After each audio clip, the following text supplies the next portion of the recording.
आवाज आ रही होगी। नमस्कार दोस्तों, स्वागत है आप सभी का। आज हम लोग चैप्टर लेकर के आए हैं जनरल ऑर्गेनिक केमिस्ट्री, और मैंने इस चैप्टर में काफी कुछ कवर किया है। तो मैं स्टार्टिंग में आपको 2 मिनट में थोड़ा सा इंट्रोडक्शन देता हूं कि किसके लिए यूजफुल है और क्या क्या आज हम लोग कवर करने वाले हैं।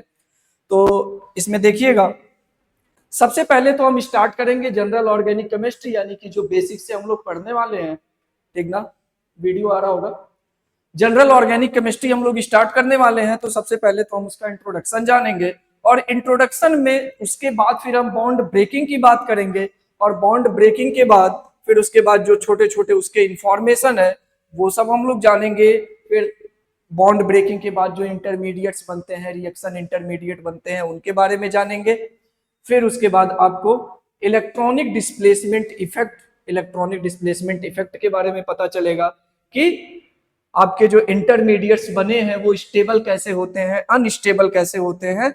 और इसके बाद इलेक्ट्रॉनिक डिस्प्लेसमेंट इफेक्ट के बाद फिर इंडक्टोमेरिक और इलेक्ट्रोमेरिक, यानी कि जो दो टेम्परेरी और परमानेंट इफेक्ट होते हैं उनके बारे में हम जानेंगे। टेम्परेरी में आपका इलेक्ट्रोमेरिक आएगा, फिर इंडक्टोमेरिक आएगा, फिर उसके बाद आपका परमानेंट में आ जाएगा रेजोनेंस, इंडक्टिव और हाइपर कॉन्जुगेशन। तो अभी आज ज्यादा कुछ तो हम नहीं डिस्कस करने वाले हैं, लेकिन मोस्ट ऑफ द पार्ट आज हम लोग कवर करेंगे स्टार्टिंग का। उसमें सबसे पहला होगा आपका जो रिएक्शन इंटरमीडिएट का फॉर्मेशन और बॉन्ड ब्रेकिंग, और प्लस उसके साथ पूरा का पूरा इंडक्टिव एप्लीकेशन के साथ पूरा कवर करेंगे। यानी कि मान के चलिए आपकी जीओसी का लगभग 30 से 40% आज कवर हो जाएगा। सबसे पहले हम लोग डिस्कस करेंगे जनरल ऑर्गेनिक केमिस्ट्री में बॉन्ड ब्रेकिंग और बॉन्ड फॉर्मेशन फिनोमिना, फिर उसके बाद इलेक्ट्रॉनिक डिस्प्लेसमेंट इफेक्ट में इंडक्टिव पूरा का पूरा खत्म करेंगे। इंडक्टिव पूरा का पूरा खत्म करने के बाद उसके जितने एप्लीकेशन बन सकते हैं, जहां जहां से भी क्वेश्चन बन सकते हैं नीट और जेई में, वो सारे क्वेश्चन खत्म किए जाएंगे। बस साथ बने रहिए। अब मैं ये बता देता हूं कि ये जरूरी किसके लिए है। ये जो चैप्टर मैं स्टार्ट करने वाला हूं ये सबसे ज्यादा जरूरी किसके लिए है। जैसा कि मैं ये मान के चल रहा हूं कि आप अगर 10th पास हो चुके हो, तो सबसे पहले 10th आप पास करके अगर 11th में जाओगे, और 11th में आपको 3 पार्ट देखने को मिलेगा। केमिस्ट्री खास करके आप तो जब 10th में पढ़ रहे होते तो 4 चैप्टर होता है, और 4 चैप्टर के बाद जब जैसे 11th में क्रॉस करते हो उसमें आके आपका 3 चैप्टर हो जाता है केमिस्ट्री। एक तो हो जाती है आपकी फिजिकल केमिस्ट्री, और फिर आती है ऑर्गेनिक केमिस्ट्री, और फिर आती है इनऑर्गेनिक केमिस्ट्री। तो ये जो पार्ट मैं कवर कर रहा हूं ये सबसे ज्यादा यूजफुल है आपके ऑर्गेनिक केमिस्ट्री के लिए। ठीक ना, ये जो मैं पार्ट कवर करने जा रहा हूं जनरल ऑर्गेनिक केमिस्ट्री, ये सबसे ज्यादा इंपॉर्टेंट है ऑर्गेनिक केमिस्ट्री के लिए। यानी कि बस इतना समझ जाइए कि ऑर्गेनिक केमिस्ट्री की माँ कह सकते हैं आप, इसको जननी कह सकते हैं ऑर्गेनिक केमिस्ट्री की, तो बहुत ही ज्यादा इंपॉर्टेंट है ना। फिर उसके बाद अगर आप मान लो नीट के लिए, आप अगर मान लो नीट की प्रिपरेशन कर रहे हो, आईआईटी की प्रिपरेशन कर रहे हो, तो नीट और आईआईटी में आप मान के चलो कि मोस्टली इसमें से कम 4 से 5 क्वेश्चन जीओसी से आने वाला है। और अगर आईआईटी जेई मेंस की बात कर ली जाए, अगर हम जेई मेंस की बात करें, जेई मेंस की बात करें, तो इसमें भी आप हार्डली मान के चलो कम से कम 2 से 3 क्वेश्चन तो आपको देखने को मिलेगा ही मिलेगा। तो अब हम सेशन स्टार्ट कर चुके हैं और एकदम जोश के साथ जुट जाइए, एक एक कवर करते हैं। चलो आ जाओ बच्चा पार्टी, चालू करते हैं, है ना। तो दोस्तों, आप जैसा कि टॉपिक का नाम देख रहे हो जनरल ऑर्गेनिक केमिस्ट्री, बताओ जनरल ऑर्गेनिक केमिस्ट्री मतलब बहुत ही जनरल टर्म हम लोग यूज करेंगे, है ना। बहुत ही जनरल चीजें इसमें डिस्कस करने वाले हैं, तो एकदम रिलैक्स मोड में आ जाइए। और थोड़ा सा इंट्रोडक्शन देता हूं। चलो एकदम बेसिक से स्टार्ट करते हैं। Class 10th chapter number 4, class 10th chapter number 4 आपको पता होगा, कार्बन एंड इट्स कंपाउंड। जी हाँ, कार्बन एंड इट्स कंपाउंड। बताओ उसका थोड़ा सा बेसिक याद करो जरा, क्या होता है कार्बन एंड इट्स कंपाउंड में। सबसे पहली बात आती है, उसके पहले हम एक चैप्टर पढ़ के आए रहते हैं, मेटल एंड नॉन मेटल। कहते हैं कि हर एक एटम स्टेबल होने के लिए या तो इलेक्ट्रॉन देता है या तो इलेक्ट्रॉन लेता है। लेकिन कार्बन के केस में दोनों चीजें जब नहीं पॉसिबल हो पाती हैं, तब कार्बन क्या करता है, बाई शेयरिंग ऑफ इलेक्ट्रॉन, ये कोवेलेंट बॉन्ड का फॉर्मेशन करता है। और भाई साहब जब ये कार्बन अपनी औकात पे आ जाता है ना, बॉन्ड बनाने लग जाता है ना, तब धुआंधार मचा देता है। ससुरा कार्बन को एक तरफ रख दो और पीरियोडिक टेबल के सारे एलिमेंट को एक तरफ रख दो ना, तो ये कार्बन इतनी औकात रखता है, इतनी क्षमता रखता है कि इतने ज्यादा कंपाउंड बना देता है कि ये सारे एलिमेंट मिलके उतने कंपाउंड नहीं बना सकते हैं। वहां पर तो आप पढ़ के आए थे कि कार्बन म्यूचुअल शेयरिंग से बॉन्ड का फॉर्मेशन करता है, CH4 बना लेता है, O2 बना लेता है, O2 ऑक्सीजन का भी वहां पे दिखाया जाता है कि म्यूचुअल शेयरिंग से बनते कैसे। मेनली वो चैप्टर कार्बन के लिए ही है, लेकिन वहां H2N2O2 का भी फॉर्मेशन दिखाया गया है, ठीक ना। तो कार्बन की बात करेंगे, कार्बन से बने हुए कंपाउंड की बात करेंगे, वहां पर तो हमने कार्बन के कंपाउंड्स का फॉर्मेशन करा लिया था। लेकिन अब हम क्या करने वाले हैं, अब हम बात करने वाले हैं जनरल ऑर्गेनिक केमिस्ट्री, यानी कि रिएक्शन कैसे शो होता है, कोई भी ऑर्गेनिक कंपाउंड रिएक्शन कैसे शो करता है, सबसे बड़ा मुद्दा। ये जो कार्बन अगर मान लो कोई एक कंपाउंड बना लिया, कार्बन मान लो कोई एक कंपाउंड बना लिया, मान लो CH4 बना लिया, CH3Cl बना लिया, कौनो एक टू कंपाउंड एज्यूम कर लो भैया, एक टू कौनो कंपाउंड बना लिया। मुद्दा ये आता है कि इस कंपाउंड से दूसरा कंपाउंड कैसे बना। एक कंपाउंड से जो कार्बनवा CH3Cl बनाया है, उसे दूसरा कंपाउंड कैसे बन रहा है, बात ये आती है। ठीक, लगाइए दिमाग थोड़ा। अगर कार्बन कोई कंपाउंड बना करके बैठा है, उससे वेरियस टाइप के कंपाउंड्स कैसे बन जा रहे हैं, ये मुद्दा है अपने आप में सोचने का। ये कौन बताएगा, ये बताएगी आपकी general organic chemistry. General organic chemistry बताएगी कि कैसे कोई रिएक्शन फॉरवर्ड जाती है, कैसे उसमें नए बॉन्ड बनते हैं और पुराने बॉन्ड टूटते हैं, जैसे आपके रियल लाइफ में होता है ब्रेकअप और पैचअप। वैसे यहां पर भी क्या पढ़ोगे, bond breaking and bond formation, यही सब चीजें सीखना है। और बॉन्ड ब्रेकिंग बॉन्ड फॉर्मेशन के बाद आपके यहाँ बॉन्ड ब्रेकिंग और बॉन्ड फॉर्मेशन के बाद तो टूटा दिल बनता है, लेकिन यहाँ पे तो इंटरमीडिएट्स बनेंगे।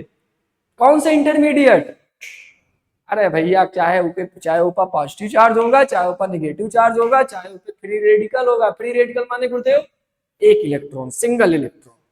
पॉजिटिव माने वो अपना कुछ खोया होगा, निगेटिव माने वो कुछ पाया होगा, पाया हो या नहीं होगा, हड़पा होगा, ठीक ना। चलो आगे आओ, अब जनरल ऑर्गेनिक केमिस्ट्री की तरफ बढ़ते हैं। यही सब छोटी छोटी चीजें डिस्कस करनी है और बहुत ही आसान चैप्टर होता है, एकदम आसान होता है और सबसे मोस्ट इंपॉर्टेंट चैप्टर होता है। समझ आ रही बात, सबसे ज्यादा मोस्ट इंपॉर्टेंट चैप्टर होता है, इसलिए इसको बहुत ध्यान से पढ़ेंगे। यानी कि जो बच्चा 10th से 11th में मूव कर रहा है, उसको अगर ऑर्गेनिक केमिस्ट्री ढंग से समझनी है तो ये जनरल ऑर्गेनिक केमिस्ट्री आनी चाहिए। माई बाप है ये ऑर्गेनिक केमिस्ट्री का, बस इतने समझ जाओ, बात क्लियर। चलो, और जो जिसको नीट और IIT की तैयारी करनी है उसको तो भैया मस्ट है आना चाहिए। अगर उसको नहीं आ रहा है तो फिर तो समझो ऑर्गेनिक केमिस्ट्री का डैश डैश आपने कर दिया। चलो अब स्टार्ट करते हैं। तो टॉपिक है हमारा जनरल ऑर्गेनिक केमिस्ट्री। भैया यहाँ पे एक चीज लिखा हुआ है, कंसीडर एन ऑर्गेनिक रिएक्शन। कोई भी एक ऑर्गेनिक रिएक्शन आप कंसीडर कर लो। मान लो ये हमने ले लिया CCl और यहाँ पे आपका हाइड्रोजन लिख दीजिए यहाँ पे, और ये ले लीजिए यहाँ पे भी हाइड्रोजन, यहाँ पे भी हाइड्रोजन, ठीक। और प्लस का मान लीजिए एक कोई और ले लिया, यहाँ पे हाइड्रोजन कर दिया, ये हाइड्रोजन कर दिया, यहाँ पर भी हाइड्रोजन कर दिया। बताइए, ये रिएक्शन हमने कंसीडर करी।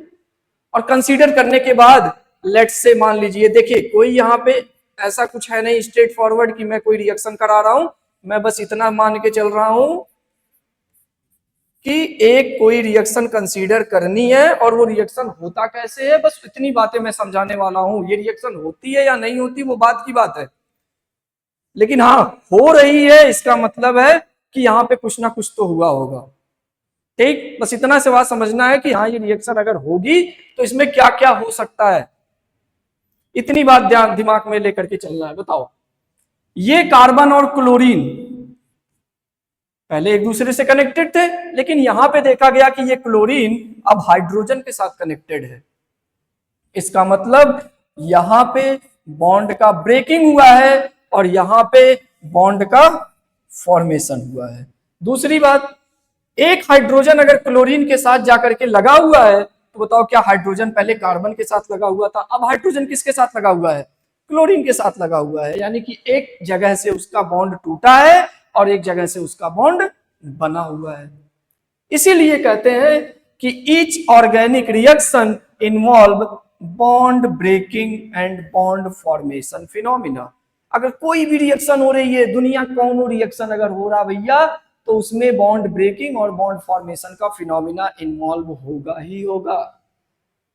बिना बॉन्ड के टूटे नए बॉन्ड नहीं बनते हैं। जिस तरह से आपके यहां अगर कोई कह रहा है, समझ रहे हो, बाकी आगे बढ़ते हैं। चलिए अब आ जाइए, जरा आ जाइए। Bond formation are fast phenomena, यानी कि जो बॉन्ड का टूटना होता है वो सबसे ज्यादा स्लो होता है। टूटने वाला जो स्टेप होता है वो सबसे ज्यादा स्लो होता है, जो बनने वाला स्टेप होता है वो सबसे ज्यादा फास्ट फिनोमिना होता है। बताओ यहाँ पे क्या लिखा हुआ है, bond breaking are slow phenomena. जो बॉन्ड ब्रेकिंग का प्रोसेस होता है वो स्लो फिनोमिना होता है। अब बात करते हैं हम, यानी कि अब हमें मोस्ट जो इंपॉर्टेंट फैक्ट है इस पे हमें बात करनी होगी। एक बार बॉन्ड टूट जाएगा तो बनने में टाइम नहीं लगेगा। अगर बॉन्ड टूट गया तो बनने में टाइम नहीं लगेगा, लेकिन जो मोस्ट इंपॉर्टेंट स्टेप होता है जिसमें बॉन्ड टूटती है, जो सबसे ज्यादा स्लो स्टेप होता है किसी भी रिएक्शन का, हमें उसका सबसे ज्यादा स्टडी करने का जरूरत पड़ा। ठीक ना। तो आ जाइए फिर बॉन्ड ब्रेकिंग की बात करें। बॉन्ड ब्रेकिंग कितने टाइप का होता है भैया, there are two type of bond breaking. पहला होता है होमोलिटिक, फिर होता है हेट्रोलिटिक। समझते हैं ये सब है क्या, होमोलिटिक क्या होता है, हेट्रोलिटिक क्या होता। आ जाओ हम तुम्हें समझाते हैं। बताओ, एक बात बताओ जरा, मान लो ए और बी पहले आपस में कनेक्टेड है, सी और डी ये आपस में, ए और बी एक रिएक्टेंट है, सी और डी एक रिएक्टेंट है। अगर यहां पे हम बॉन्ड ब्रेकिंग की बात करें, अगर हम यहां पे बॉन्ड ब्रेकिंग की बात करें तो बॉन्ड ब्रेकिंग कैसे कैसे हो सकता है। सबसे पहली बात तो आपको ये जानना होगा कि बॉन्ड फॉर्मेशन कैसे होता है। तो बॉन्ड फॉर्मेशन के बारे में अगर हम बताएं आपको, तो ए ने अपना एक इलेक्ट्रॉन शेयर किया होगा, बी ने भी अपना एक इलेक्ट्रॉन शेयर किया होगा, इस तरह से बॉन्ड का फॉर्मेशन हुआ होगा। अब बात आती है कि अलग होने की बात आ रही है, तो अलग होने पर एक टर्म हम इंट्रोड्यूस करते हैं, इलेक्ट्रोनेगेटिविटी। इलेक्ट्रोनेगेटिविटी मतलब बच्चा इलेक्ट्रॉन खींचने की क्षमता। अगर इलेक्ट्रोनेगेटिविटी बराबर है दोनों की तो ये अपना एक एक इलेक्ट्रॉन लेकर के अलग हो जाते हैं। अगर इलेक्ट्रोनेगेटिविटी किसी एक की ज्यादा है, मैं यहाँ पे मान लेता हूं इलेक्ट्रोनेगेटिविटी बी की ज्यादा है ए से, तो बी पे आपका माइनस चार्ज और ए पे आपका प्लस चार्ज। फिर बात करते हैं, लेट से आप कंसीडर करो कि इलेक्ट्रोनेगेटिविटी यहाँ पे ए की ज्यादा है, और अगर इलेक्ट्रोनेगेटिविटी ए की ज्यादा है तो भैया आपकी बार इलेक्ट्रॉन खींचेगा ए और माइनस चार्ज आएगा ए पे और बी पे आ जाएगा प्लस चार्ज। सही बात। तो होमोलिटिक फिजन में क्या हुआ, होमोलिटिक फिजन का मतलब यह है कि जो भी बॉन्ड पेयर इलेक्ट्रॉन थे उनमें एक इलेक्ट्रॉन जिसने अपना पहले शेयर किया था उसने ले लिया, और बी ने भी जो अपना एक इलेक्ट्रॉन शेयर किया था वो भी अपना एक इलेक्ट्रॉन ले लिया, है ना। अब बताइए, अगर आप होमोलिटिक की बात करते हो तो भैया हट जाओ यार। अगर आप होमोलिटिक की बात करते हो तो क्या होगा बताइए, होमोलिटिक में हम क्या कंसीडर करते हैं, इलेक्ट्रोनेगेटिविटी ए की बराबर होगी बी के, यानी कि इलेक्ट्रॉन खींचने की क्षमता दोनों की बराबर है। और अगर इलेक्ट्रॉन खींचने की क्षमता दोनों की बराबर है तो टूटते टाइम ए भी अपना एक इलेक्ट्रॉन लेकर के हट जाएगा और बी भी अपना एक इलेक्ट्रॉन लेकर के हट जाएगा। इस तरह से फॉर्मेशन होता है फ्री रेडिकल का। इस तरह से फॉर्मेशन होता है फ्री रेडिकल का।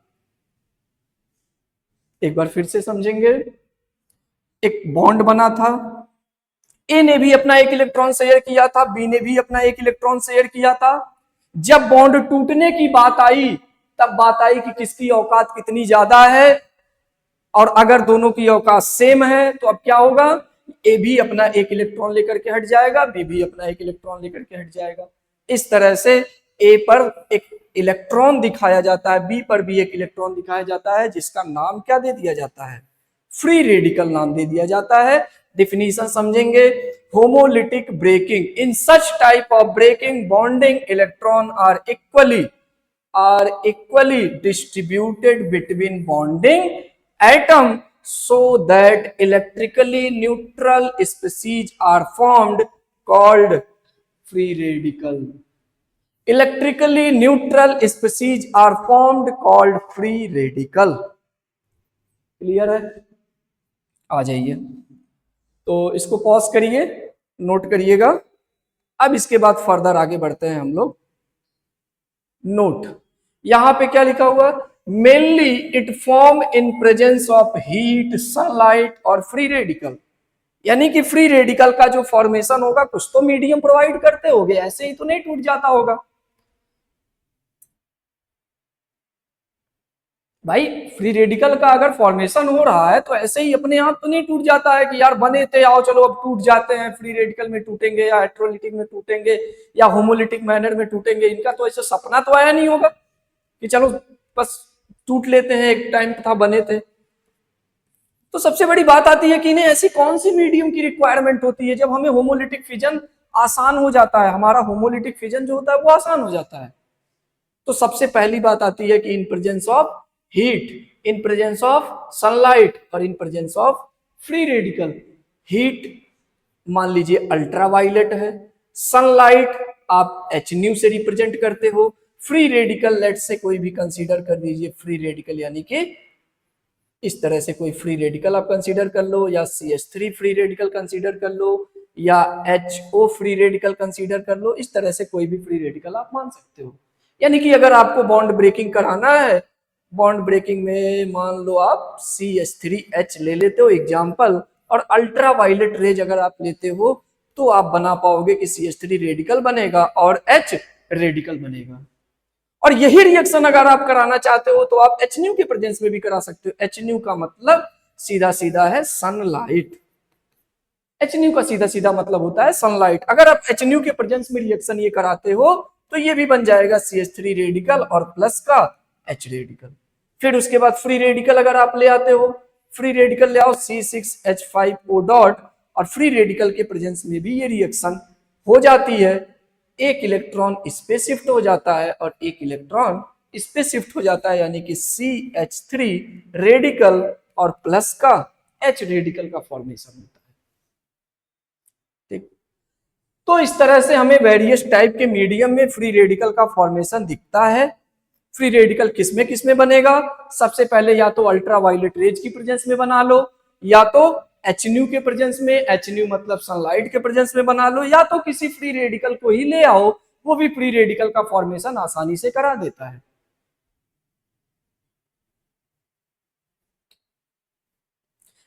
तो ये तो था फ्री रेडिकल का फॉर्मेशन।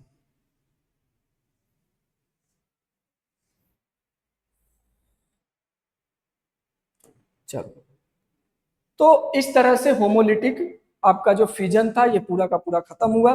अब हम आते हैं हेट्रोलिटिक बॉन्ड ब्रेकिंग पे। हेट्रोलिटिक बॉन्ड ब्रेकिंग थोड़ा सा इंपॉर्टेंट है। हेट्रोलिटिक बॉन्ड ब्रेकिंग इंपॉर्टेंट है, इसको थोड़ा सा ध्यान से सुनिएगा। हेट्रोलिटिक में इलेक्ट्रोनेगेटिविटी का बहुत बड़ा रोल है। इलेक्ट्रोनेगेटिविटी यानी कि हमने बताया साधारण से शब्दों में इलेक्ट्रॉन खींचने की क्षमता। भाई साहब, अगर आप कोई ए और बी रिएक्टेंट ले रहे हो, उसमें अगर आप ये मान रहे हो कि इलेक्ट्रोनेगेटिविटी ए की ज्यादा होती है बी से, तो टूटने के बाद जो शेयर्ड इलेक्ट्रॉन होगा वो ए लेगा तो लेगा ही, लेकिन जो बी वाला शेयर्ड इलेक्ट्रॉन होगा उसको भी लेकर के अलग हो जाएगा। और अलग होने के बाद ए पे स्टार्टिंग में तो फ्री रेडिकल बनेगा, स्टार्टिंग में फ्री रेडिकल बनेगा क्योंकि अपना एक इलेक्ट्रॉन लेकर के अलग तो हो ही रहा होगा।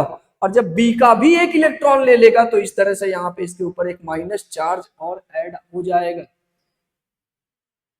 और बी के ऊपर प्लस चार्ज आ जाएगा। सही है। फिर उसके बाद मान लीजिए इसी ब्रेकिंग को हम ये मान के कर रहे हैं कि इलेक्ट्रोनेगेटिविटी ज्यादा है बी की ए से, और अगर इलेक्ट्रोनेगेटिविटी बी की ए से ज्यादा है तो आप ये बताओ ये जो शेयर्ड इलेक्ट्रॉन है अब की बार कौन खींचेगा? आप खुद से करो एक बार। एक बार खुद से इस चीज को ड्रॉ करो, करिए कॉपी पे।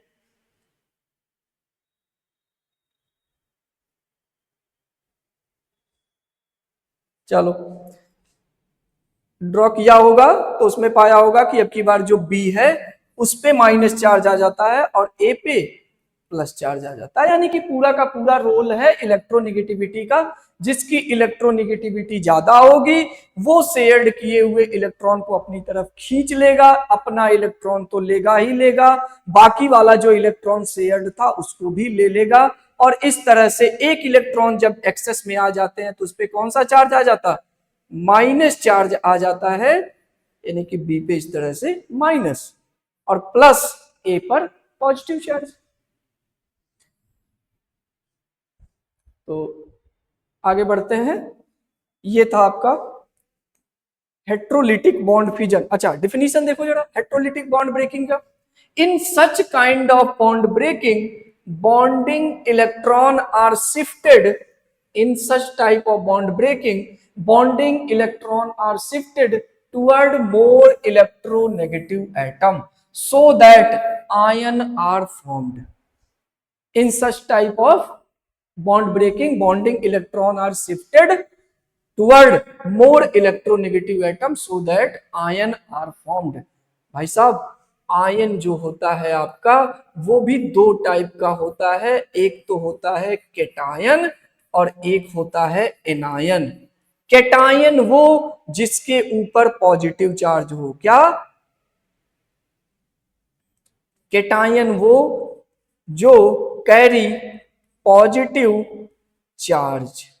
अच्छा एनायन क्या होगा, कैरी निगेटिव चार्ज। केटायन वो जो पॉजिटिव चार्ज रखता है, एनायन वो जो निगेटिव चार्ज रखता है। इस तरह से आपका हेट्रोलिटिक बॉन्ड फ्यूजन होगा। नेक्स्ट स्लाइड पे चलते हैं।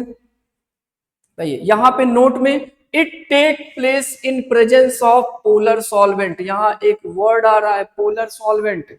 पोलर सॉल्वेंट अगर हम थोड़ा सा ध्यान दें, आपका जो वाटर है वो पोलर सॉल्वेंट होता है, आपका जो वाटर है वो पोलर सॉल्वेंट होता है। मैं थोड़ा सा इसके बॉन्ड ब्रेकिंग पे बात करता हूं।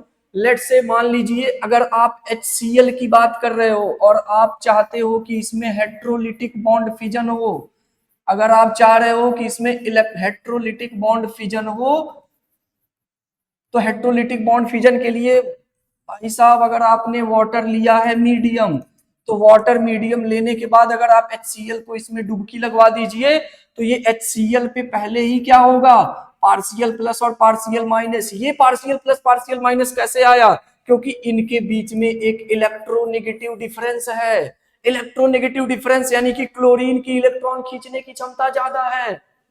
अब ये हाइड्रोजन जो शेयर्ड इलेक्ट्रॉन है वो अपनी तरफ शिफ्टेड करेगा, और जब अपनी तरफ शिफ्टेड करेगा तो क्लोरीन के ऊपर आ जाएगा पार्शियल माइनस और हाइड्रोजन के ऊपर आ जाएगा पार्शियल प्लस।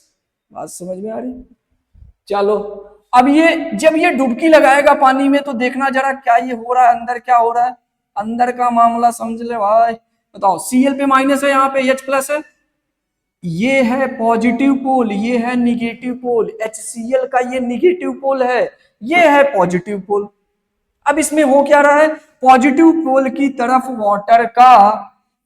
वाटर का निगेटिव पार्ट जाएगा, यानी कि ये पार्शियल माइनस और ये पार्शियल प्लस, ये partial plus. Water polar solvent है, पोलर सॉल्वेंट का मतलब इसमें भी डाइपोल पाए जाते हैं।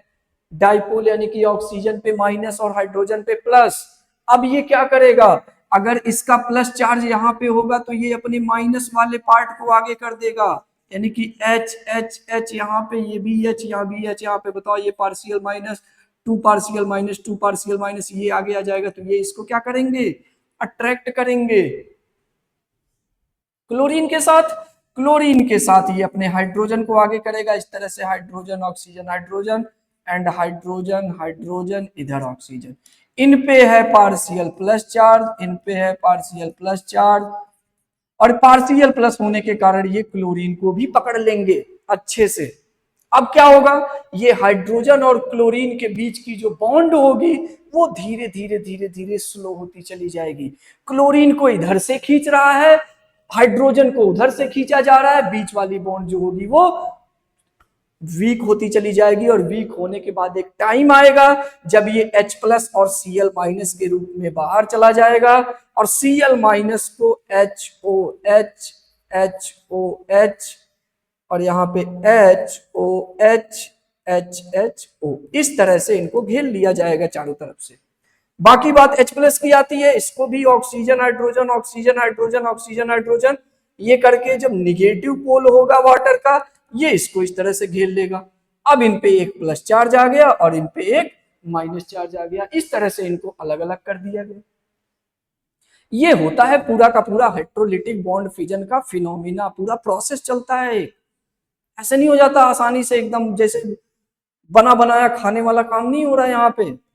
यहाँ पूरा प्रोसेस होता है, एक प्रोसेस फॉलो किया जाता है, सॉल्वेंट लिया जाता है, सॉल्वेंट में रिएक्टेंट के मॉलिक्यूल को डाला जाता है, मीडियम प्रोवाइड होता है जो पोलर सॉल्वेंट होता है, इस तरह से हेट्रोलिटिक बॉन्ड फिजन कराता है। अब हम आगे जाएंगे तो अब हम सीखेंगे कि इंटरमीडिएट क्या होते हैं। इंटरमीडिएट यानी कि बीच में बनने वाला कोई सामान या बीच में बनने वाली कोई स्पीसीज। ऑर्गेनिक रिएक्शन में जो स्पीसीज बनती हैं बीच में उन्हीं को कहते हैं इंटरमीडिएट। और ये इंटरमीडिएट बनते हैं बॉन्ड ब्रेकिंग के जस्ट बाद। आप ये बताओ, आप अभी तक जितना समझ पाए हो उसके हिसाब से हमें ये बताओ कि रिएक्शन इंटरमीडिएट टोटल कितने टाइप के हो सकते हैं।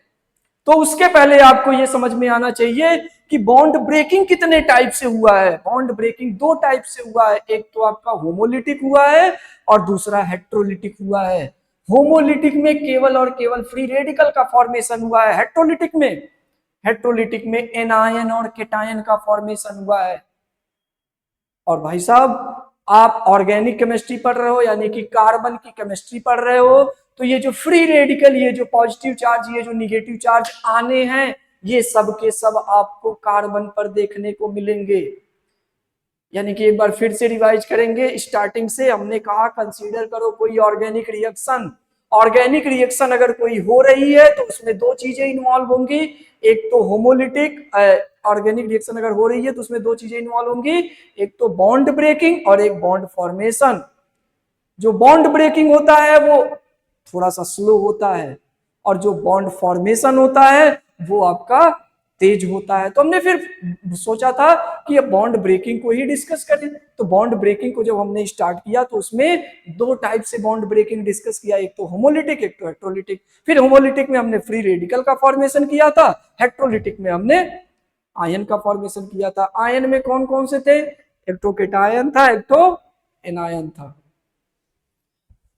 तो इंटरमीडिएट की जब बात करेंगे तो इंटरमीडिएट कौन कौन से आ जाएंगे इसमें, एक तो कार्बन जिसके ऊपर प्लस चार्ज होगा, एक तो कार्बेनायन जिसके ऊपर निगेटिव चार्ज होगा, एक तो कार्बन जिसके ऊपर फ्री रेडिकल चार्ज होगा।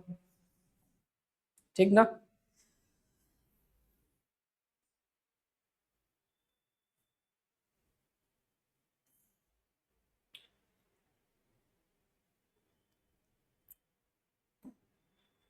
तो टोटल तीन टाइप के इंटरमीडिएट का फॉर्मेशन होगा, एक तो आपका कार्बन पे प्लस और एक पे आपका कार्बन का माइनस और एक हो जाएगा आपका कार्बन फ्री रेडिकल। अब इनका नामकरण करो जरा। बच्चा अगर पैदा हुआ तो उसका कुछ नाम तो सोचा ही गया होगा। क्योंकि ये कार्बन पे केटायन प्रेजेंट है तो इसका नाम क्या हो जाएगा, कार्बोकेटायन। इसका नाम हो जाएगा कार्बोकेटायन, इसका नाम क्या हो जाएगा, कार्बेनायन, इसका नाम carbon free radical. Carbon free radical ये इस तरह से हो जाएगा, कार्बेनायन, कार्बोकेटायन और कार्बन फ्री रेडिकल। अब आगे आ जाओ, कुछ रिलेटेड इंफॉर्मेशन आपको बतानी है कार्बोकेटायन और कार्बन फ्री रेडिकल और कार्बेनायन के बारे में। तो कार्बन पे इस तरह से पॉजिटिव चार्ज दिखा दो, कार्बन पे निगेटिव दिखा दो, फिर यहाँ पे कार्बन पे रेडिकल दिखा दो। बताओ अगर इनके बॉन्ड पेयर की बात की जाए यानी कि bond pair electron, unpaired electron, BP की बात करो, यूपी की बात करो, ब्लड प्रेशर नहीं है ये, उत्तर प्रदेश नहीं है ये बॉन्ड पेयर इलेक्ट्रॉन है और ये अनपेयर्ड इलेक्ट्रॉन है। उसके बाद लोन पेयर की बात करो, लोन पेयर इलेक्ट्रॉन। और क्या क्या बता सकते हैं इनका, मैग्नेटिक मोमेंट की बात कर लो, मैग्नेटिक मोमेंट क्या होता है। तो बॉन्ड पेयर इलेक्ट्रॉन टोटल कितने आ जाएंगे, 3 बॉन्ड हैं, एक बॉन्ड में 2 इलेक्ट्रॉन, तो टोटल कितने इलेक्ट्रॉन हो गए, 6 इलेक्ट्रॉन। यहां भी टोटल कितने इलेक्ट्रॉन हो गए, 6 इलेक्ट्रॉन, यहां भी 6 इलेक्ट्रॉन। अनपेयर्ड इलेक्ट्रॉन यहां कितने हैं, 0। भैया कार्बन का, कार्बन जिस बॉन्ड से जुड़ा हुआ था, जब कार्बन से वो आदमी जा रहा था ना अपना इलेक्ट्रॉन लेकर के, तो उसकी औकात ज्यादा थी, तो इस ससुर का भी इलेक्ट्रॉन लेकर के चला गया था। जब इसके पास इलेक्ट्रॉन बचा ही नहीं है उसके ऑर्बिटल में, तो आप बताओ उसके ऊपर अनपेयर्ड इलेक्ट्रॉन आप कहां से पाओगे।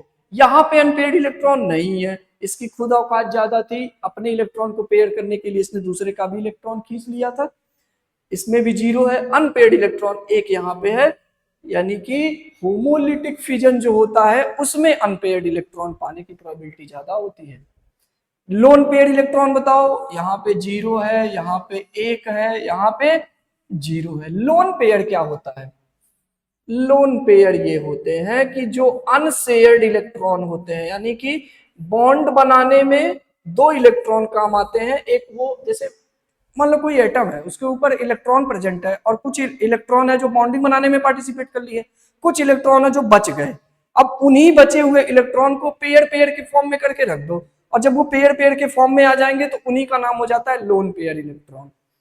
सही है, जो अनशेयर्ड इलेक्ट्रॉन होते हैं उन्हीं को अगर आप पेयर पेयर के फॉर्म में दिखा देते हो तो वही आपके क्या होते हैं, लोन पेयर। पेयर पेयर में दिखा दिया तो क्या हो गया, लोन पेयर।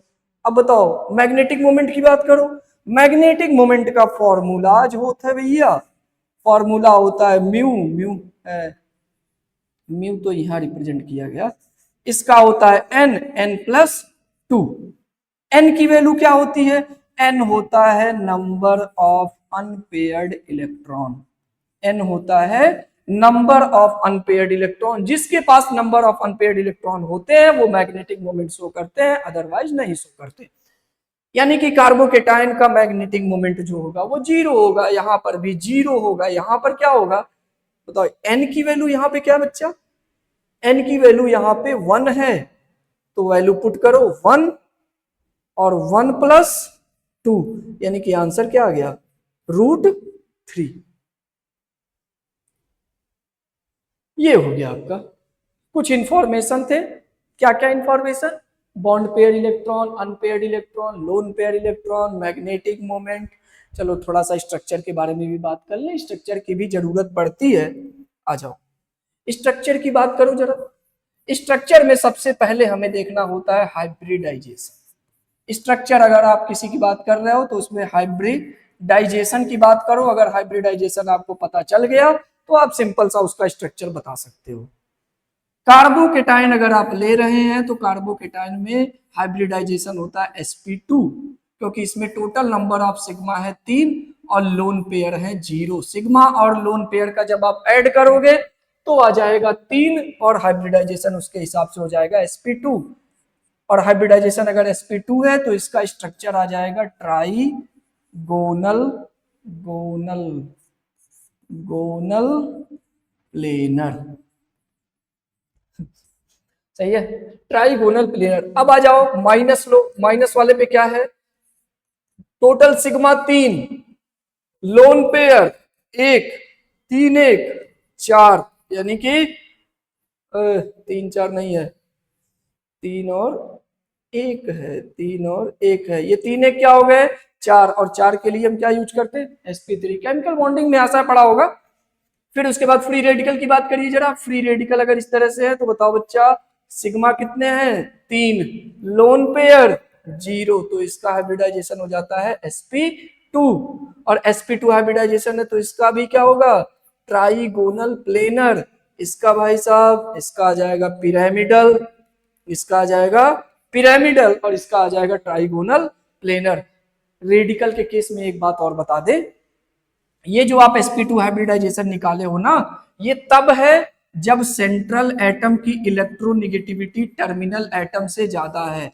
अगर सेंट्रल एटम की इलेक्ट्रोनिगेटिविटी टर्मिनल एटम से कम होगी।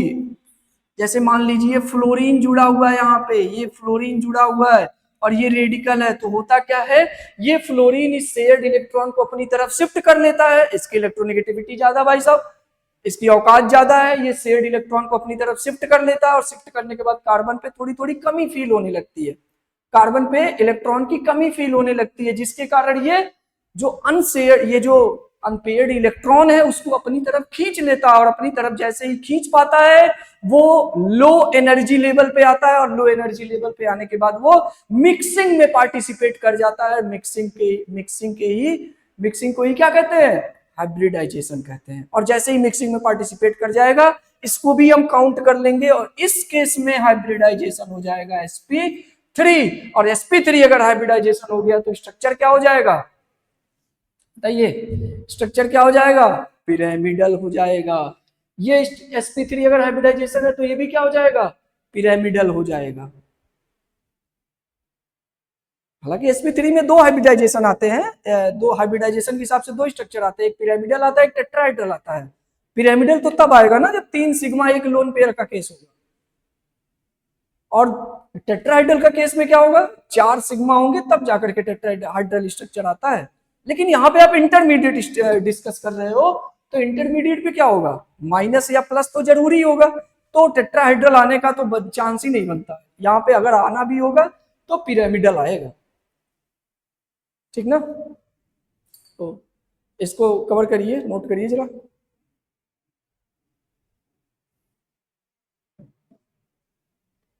आइए फर्दर आगे बढ़ते हैं। अब बात आती है इलेक्ट्रॉनिक डिस्प्लेसमेंट इफेक्ट की। इलेक्ट्रॉनिक डिस्प्लेसमेंट इफेक्ट क्या होता है समझिए। जैसे अगर आपने इंटरमीडिएट बना दिया, इंटरमीडिएट पे मान लो निगेटिव बना, इंटरमीडिएट पे मान लो पॉजिटिव बना और इंटरमीडिएट पे मान लो रेडिकल बना। बेटा इस टॉपिक के पढ़ने का पूरा जो हमारा स्वार्थ छिपा हुआ है वो ये है कि हम जो इंटरमीडिएट बना रहे हैं उनकी स्टेबिलिटी कैसे पता करें। अगर वो इंटरमीडिएट स्टेबल होंगे तो रिएक्शन आगे जाएगी, अगर इंटरमीडिएट स्टेबल नहीं होंगे तो रिएक्शन आगे नहीं जाएगी। अब इसमें कैसे पता करना है कि ये इंटरमीडिएट स्टेबल होंगे या नहीं होंगे, समझिए। अगर इस पे निगेटिव चार्ज है तो ये चाहेगा कि मेरे ऊपर की इलेक्ट्रॉन डेंसिटी थोड़ी कम हो जाए, यानी कि इससे जो जुड़ा हुआ ग्रुप है, इससे जो जुड़ा हुआ ग्रुप या एटम है वो अगर इलेक्ट्रॉन खींचने वाला होगा, यानी कि इलेक्ट्रॉन का डिस्प्लेसमेंट अपनी तरफ करने वाला होगा, तब वो कार्बोनाइन स्टेबल होगा। और अगर कार्बोकेटायन की स्टेबिलिटी की बात करोगे तो एटम या ग्रुप जो जुड़ा होगा अगर वो इलेक्ट्रॉन का डिस्प्लेसमेंट प्लस की तरफ करेगा तब जाकर के वो स्टेबल होगा। और रेडिकल भी इलेक्ट्रॉन डेफिशिएंट है, और रेडिकल अगर इलेक्ट्रॉन डेफिशिएंट है तो जो एटम या ग्रुप होंगे ना वो भी इलेक्ट्रॉन का डिस्प्लेसमेंट चाहेंगे कि फ्री रेडिकल की तरफ हो। यानी कि अब हम जो कार्बोकेटायन कार्बोनाइन फ्री रेडिकल की बात करेंगे उसमें जो टर्म आएगा इलेक्ट्रॉन का डिस्प्लेसमेंट, वो इन्हीं के इलेक्ट्रॉन के डिस्प्लेसमेंट की बात की जाएगी, इनकी तरफ इलेक्ट्रॉन के डिस्प्लेसमेंट की बात की जाएगी। या तो इनकी तरफ होगा या तो इनसे दूर होगा। अगर दूर होगा तो दूर, अगर जैसे दूर या इनकी तरफ, ये दोनों रिस्पेक्टिव चीजें हैं। अब प्लस चार्ज क्या चाहेगा कि मेरे पास इलेक्ट्रॉन की कमी है, तो ये एटम या ग्रुप जो जुड़े हुए हैं वो इलेक्ट्रॉन का डिस्प्लेसमेंट मेरी तरफ कराएं।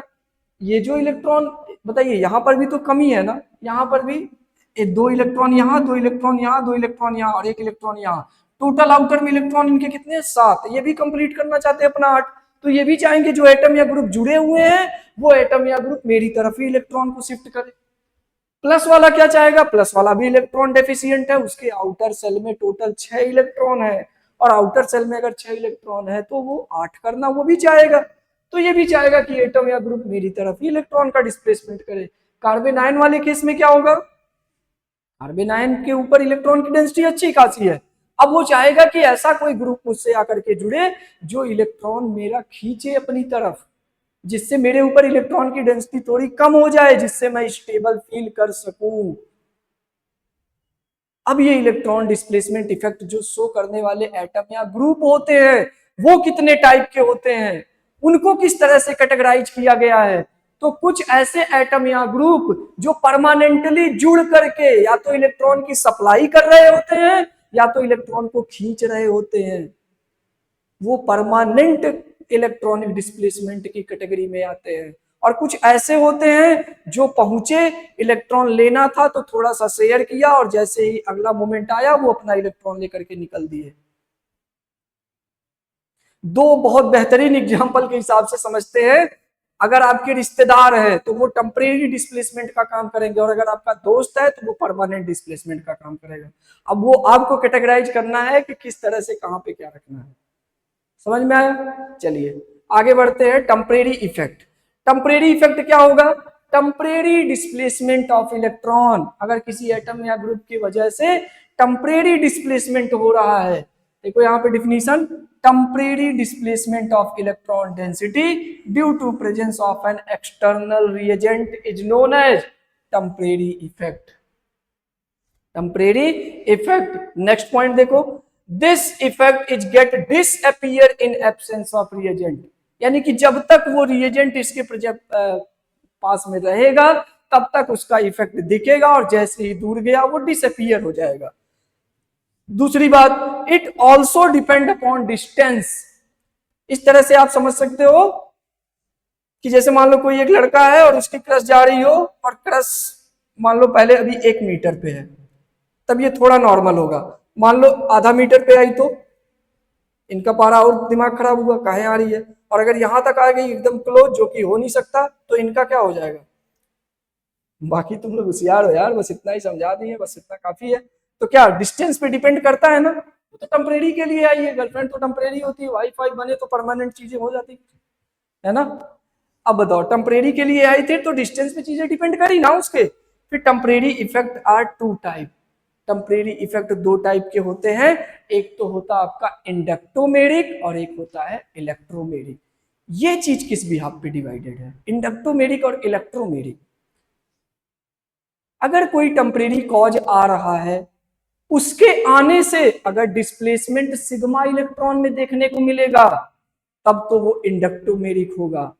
और अगर कोई कॉज आ रहा है उसके कारण डिस्प्लेसमेंट पाई इलेक्ट्रॉन में देखने को मिलेगा तो वो इलेक्ट्रोमेरिक की कैटेगरी में चला जाएगा। एक बार और ध्यान से सुनो, अगर कोई टेम्परेरी कॉज आ रहा है उसकी वजह से अगर इलेक्ट्रॉन का डिस्प्लेसमेंट हमें सिग्मा में देखने को मिल रहा है तो वो इंडक्टोमेरिक इफेक्ट होगा। और इलेक्ट्रोमेरिक इफेक्ट क्या होगा? अगर कोई टेम्परेरी कॉज आ रहा है उसकी वजह से अगर आपको पाई इलेक्ट्रॉन में इलेक्ट्रॉन का डिस्प्लेसमेंट देखने को मिल रहा है तो वो इलेक्ट्रोमेरिक इफेक्ट की कैटेगरी में आएगा। यानी कि जब सिग्मा में इलेक्ट्रॉनिक डिस्प्लेसमेंट दिखेगा तो वो इंडक्टोमेरिक की कैटेगरी में होगा और जब पाई में देखने को मिलेगा तो वो इलेक्ट्रोमेरिक की कैटेगरी में होगा। बात क्लियर है? आ जाओ चिल्लर पार्टी, आगे बढ़ते हैं। चलो यहाँ पे देखो रिप्रेजेंट भी किया गया पूरा का पूरा inductomeric effect with definition. Definition क्या है? Temporary displacement of sigma electron, और थोड़ा सा हम यहाँ पे और ऐड कर देते हैं, due to temporary cause, due to temporary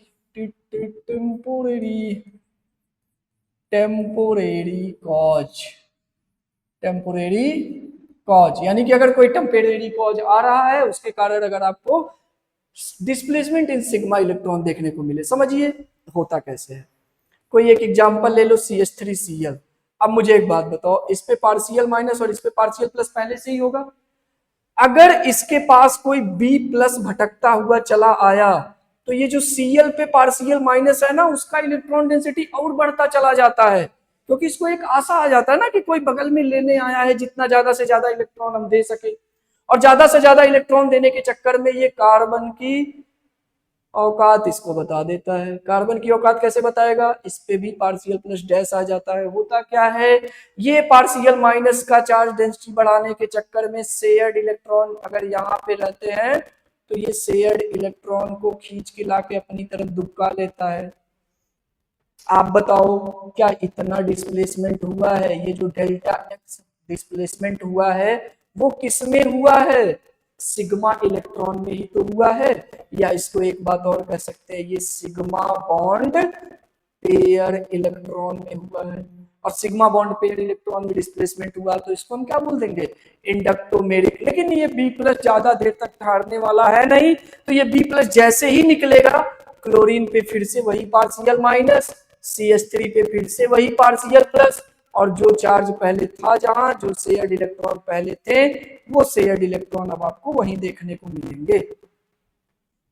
कोई दिक्कत वाली बात नहीं होनी चाहिए। ये शेयर्ड इलेक्ट्रॉन पहले यहाँ थे, फिर पहले यहाँ थे, लेकिन जैसे ही बी प्लस आया था ये शेयर्ड इलेक्ट्रॉन इनकी तरफ शिफ्टेड हो चुके थे। ये आ जाती है पूरी कहानी। तो ये था आपका पूरा का पूरा सिग्मा इलेक्ट्रॉन में डिस्प्लेसमेंट, जो कि एक टेम्परेरी कॉज के कारण हुआ था। इसका नाम था इलेक्ट्रोमेरिक इफेक्ट। अब नेक्स्ट पॉइंट पे चलते हैं। नेक्स्ट पॉइंट पे आ जाएगा आपका,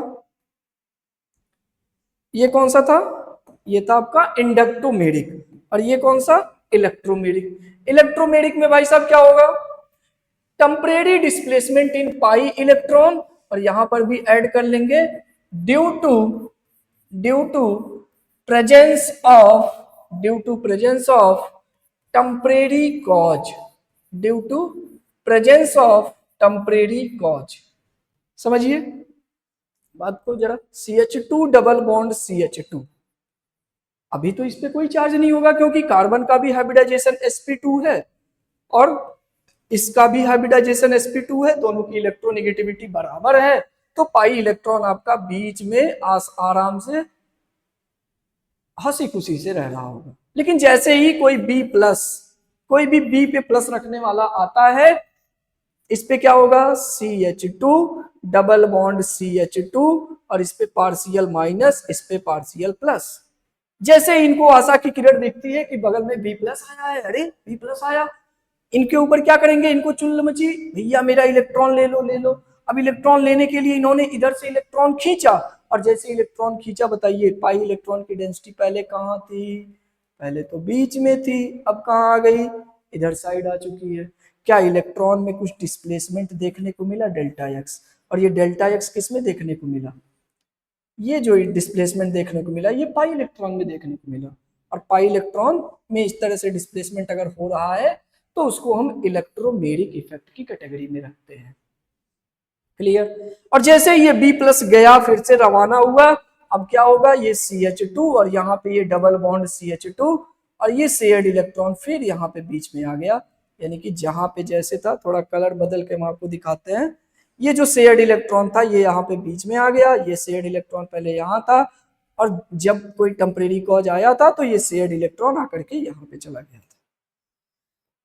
कोई दिक्कत बाबू लोग, ये है पूरा का पूरा इलेक्ट्रोमेरिक इफेक्ट। इस तरह से आप इलेक्ट्रोमेरिक इफेक्ट एक्सप्लेन करते हो, तो साधारण सी भाषा में कह सकते हो कि पाई इलेक्ट्रॉन में अगर इलेक्ट्रॉन का डिस्प्लेसमेंट हुआ है तो वो आपका हो जाएगा इलेक्ट्रोमेरिक, और जो पीछे अभी अब हमने पढ़ा इंडक्टोमेरिक, उसमें सिग्मा इलेक्ट्रॉन में डिस्प्लेसमेंट हुआ। तो अभी आपका टेम्परेरी इफेक्ट पूरा का पूरा खत्म होता है।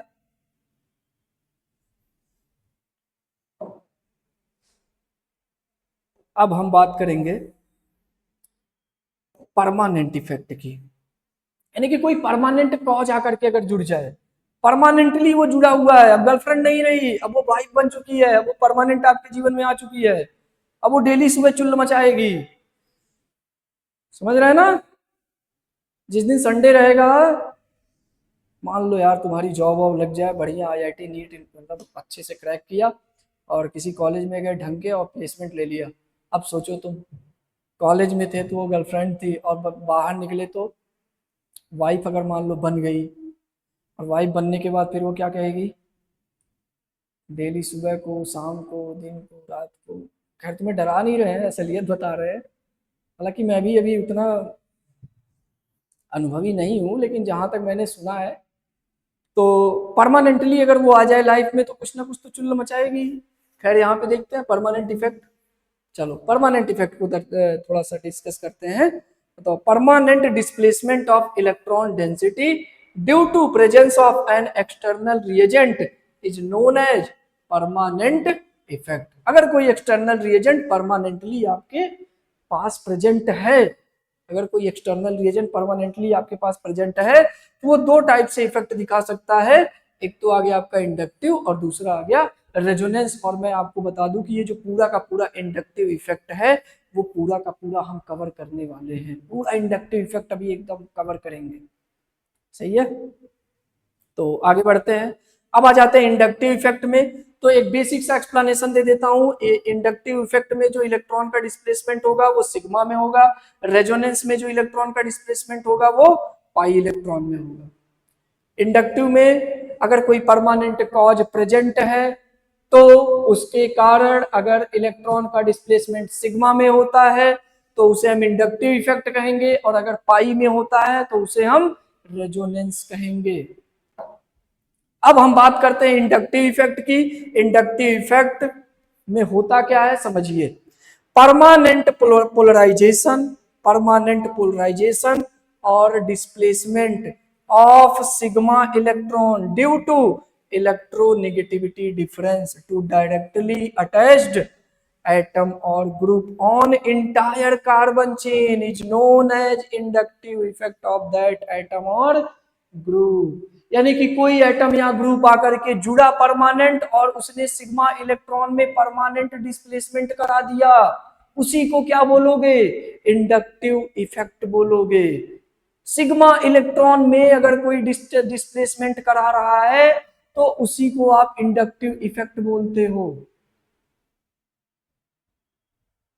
आओ एग्जाम्पल से समझाते हैं, एग्जाम्पल से समझो। इधर जैसे मान लो इधर CH3 CH2 CH2 यहां पे क्लोरीन जोड़ दिया, या एक आध और बढ़ा लो CH2Cl।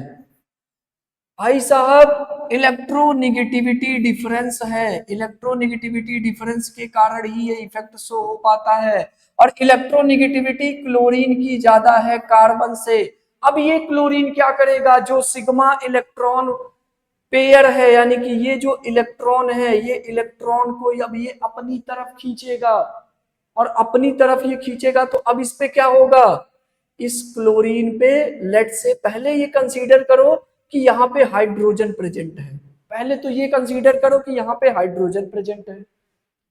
अब हाइड्रोजन अगर प्रेजेंट है तो कार्बन और हाइड्रोजन की इलेक्ट्रोनेगेटिविटी लगभग लगभग बराबर होती है, और इलेक्ट्रोनेगेटिविटी अगर इनकी लगभग लगभग बराबर है तो ये शेयर्ड इलेक्ट्रॉन कहां पे होगा, ये लगभग बीच में होगा, लगभग बीच में होगा। लेकिन अगर इसको तुम हाइड्रोजन को रिप्लेस कर दो क्लोरीन से, और क्लोरीन से जैसे ही तुम रिप्लेस्ड करोगे ये CH2 यहां पे होगा, ये बॉन्ड CH2 यहां पे, इसको पूरा पूरा ऐसे ही बना लो, ये CH3 हो गया, ये इसको बना लिया। अब बताइए ये जो शेयर्ड इलेक्ट्रॉन होगा ये क्लोरीन क्या करेगा, अपनी तरफ उसको खींच लेगा, क्योंकि क्लोरीन की इलेक्ट्रोनेगेटिविटी ज्यादा है। अब ये शेयर्ड इलेक्ट्रॉन को अपनी तरफ लेट से मान लो इतना खींच लिया। भैया जी ये देखिए पहले शेयर्ड इलेक्ट्रॉन कुछ यहां था, अब क्लोरीन के प्रेजेंस में ये शेयर्ड इलेक्ट्रॉन यहां पे आ गया, जिसके कारण क्लोरीन पे पार्शियल माइनस और इस पे पार्शियल प्लस। इलेक्ट्रोनेगेटिविटी डिफरेंस होने के कारण क्लोरीन पे आया पार्शियल माइनस और कार्बन पे आ गया पार्शियल प्लस। अब आपको एक बात और समझना होगा कि जिस कार्बन पे पार्शियल प्लस आया है उसकी इलेक्ट्रोनेगेटिविटी अब बगल वाले कार्बन से ज्यादा होगी, जिस कार्बन पे पार्शियल प्लस आया है उसकी इलेक्ट्रोनेगेटिविटी अब बगल वाले कार्बन से ज्यादा होगी, और अगर उसकी इलेक्ट्रोनेगेटिविटी बगल वाले कार्बन से ज्यादा होगी तो अब क्या होगा, ये इनके शेयर्ड इलेक्ट्रॉन को खींच लेगा। यानी कि अगर मान लो ये इलेक्ट्रॉन अगर यहाँ पे है तो अब ये इलेक्ट्रॉन पूरा का पूरा इस तरह से नहीं होंगे, ये इलेक्ट्रॉन कुछ कुछ क्या होंगे, शिफ्टेड होंगे। हाँ इसके जितना शिफ्टिंग नहीं करा पाएगा लेकिन कुछ शिफ्टिंग ये जरूर कराएगा, क्लोरीन के जितना शिफ्टिंग ये नहीं करा पाएगा लेकिन कुछ शिफ्टिंग ये जरूर कराएगा। और मान लो कि यहाँ पे शिफ्टिंग इसकी क्या हो गई डेल्टा X2, और यहाँ पे शिफ्टिंग क्या हो गई डेल्टा X1। अब क्या होगा, इसके ऊपर भी कुछ पार्शियल प्लस डैश आ गया, अब इसके ऊपर पार्शियल प्लस डैश आ गया तो इसकी भी इलेक्ट्रोनेगेटिविटी इससे ज्यादा हो गई। पहले इसमें इलेक्ट्रॉन शेयर यहां, इलेक्ट्रॉन पेयर यहां था, अब इलेक्ट्रॉन पेयर कहां गया, कुछ यहां पे आ गया, और इनका इलेक्ट्रॉनिक डिस्प्लेसमेंट कुछ डेल्टा X3 हो गया।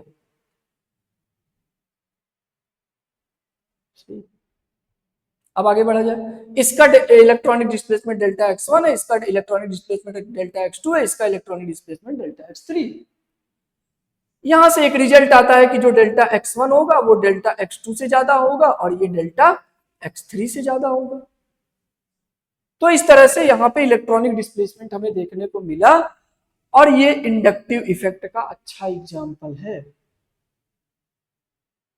और अगर ये जो एटम या ग्रुप लगा हुआ है, ये एटम या ग्रुप अगर खींचने वाला है तो इस एटम या ग्रुप को कहेंगे कि ये -I इफेक्ट शो कर रहा है। अगर एटम या ग्रुप खींचने वाला लगा होगा तो इसे हम क्या कह देंगे, -I ग्रुप लगा हुआ है। और भाई साहब ये जो चार्ज है, इन चार्ज के बारे में भी अगर हम आपको बताते चले, यहाँ पे भी पार्शियल डबल डैश आ जाता है। और इन चार्ज के बारे में अगर हम आपको बता दें तो ये जो पार्शियल प्लस है ना, ये पार्शियल प्लस डैश और पार्शियल प्लस डबल डैश से ज्यादा होते हैं, इनका जो मैग्नीट्यूड होता है। और एक्सपेरिमेंटली ये देखा गया कि एक्सपेरिमेंटली ये जो पार्शियल प्लस डैश है ना, वो पार्शियल प्लस का 10% ही होता है। ये जो पार्शियल प्लस डैश है, ये पार्शियल प्लस का 10% ही होता है। यानी कि अगर इस पे 10 कूलम, अगर इस पे 10 कूलम का चार्ज होगा तो इस पे कितना चार्ज आएगा, 1 कूलम का चार्ज आएगा। अगर इस पे 10 कूलम का चार्ज होगा तो इस पे 1 कूलम का चार्ज आएगा। और अगर इस पे 1 कूलम का चार्ज आ रहा है तो बताओ बच्चा, पार्शियल डबल डैश वाले पे क्या हो जाएगा भाई साहब? अगर 1 का 10% आप निकालोगे तो आप खुद देख लो, इसका क्या हो जाएगा, 0.1। यानी कि यहाँ पे जो चार्ज की डेंसिटी थी वो 10 कूलम थी, यहाँ पे 1 कूलम हो गई और यहाँ पे कितना हो जाएगा, 0.1 कूलम हो जाएगा। देख रहे हो कैसे कैसे चार्ज की डेंसिटी घटती चली जा रही है। और जैसे ही 3 से 4 एटम के बाद पाओगे कि चार्ज की डेंसिटी लगभग लगभग निगलेक्ट करने के बराबर आ गई, यानी कि जो भी चार्ज की डेंसिटी थी वो लगभग लगभग नेग्लेक्शन के दौर पे आ गई।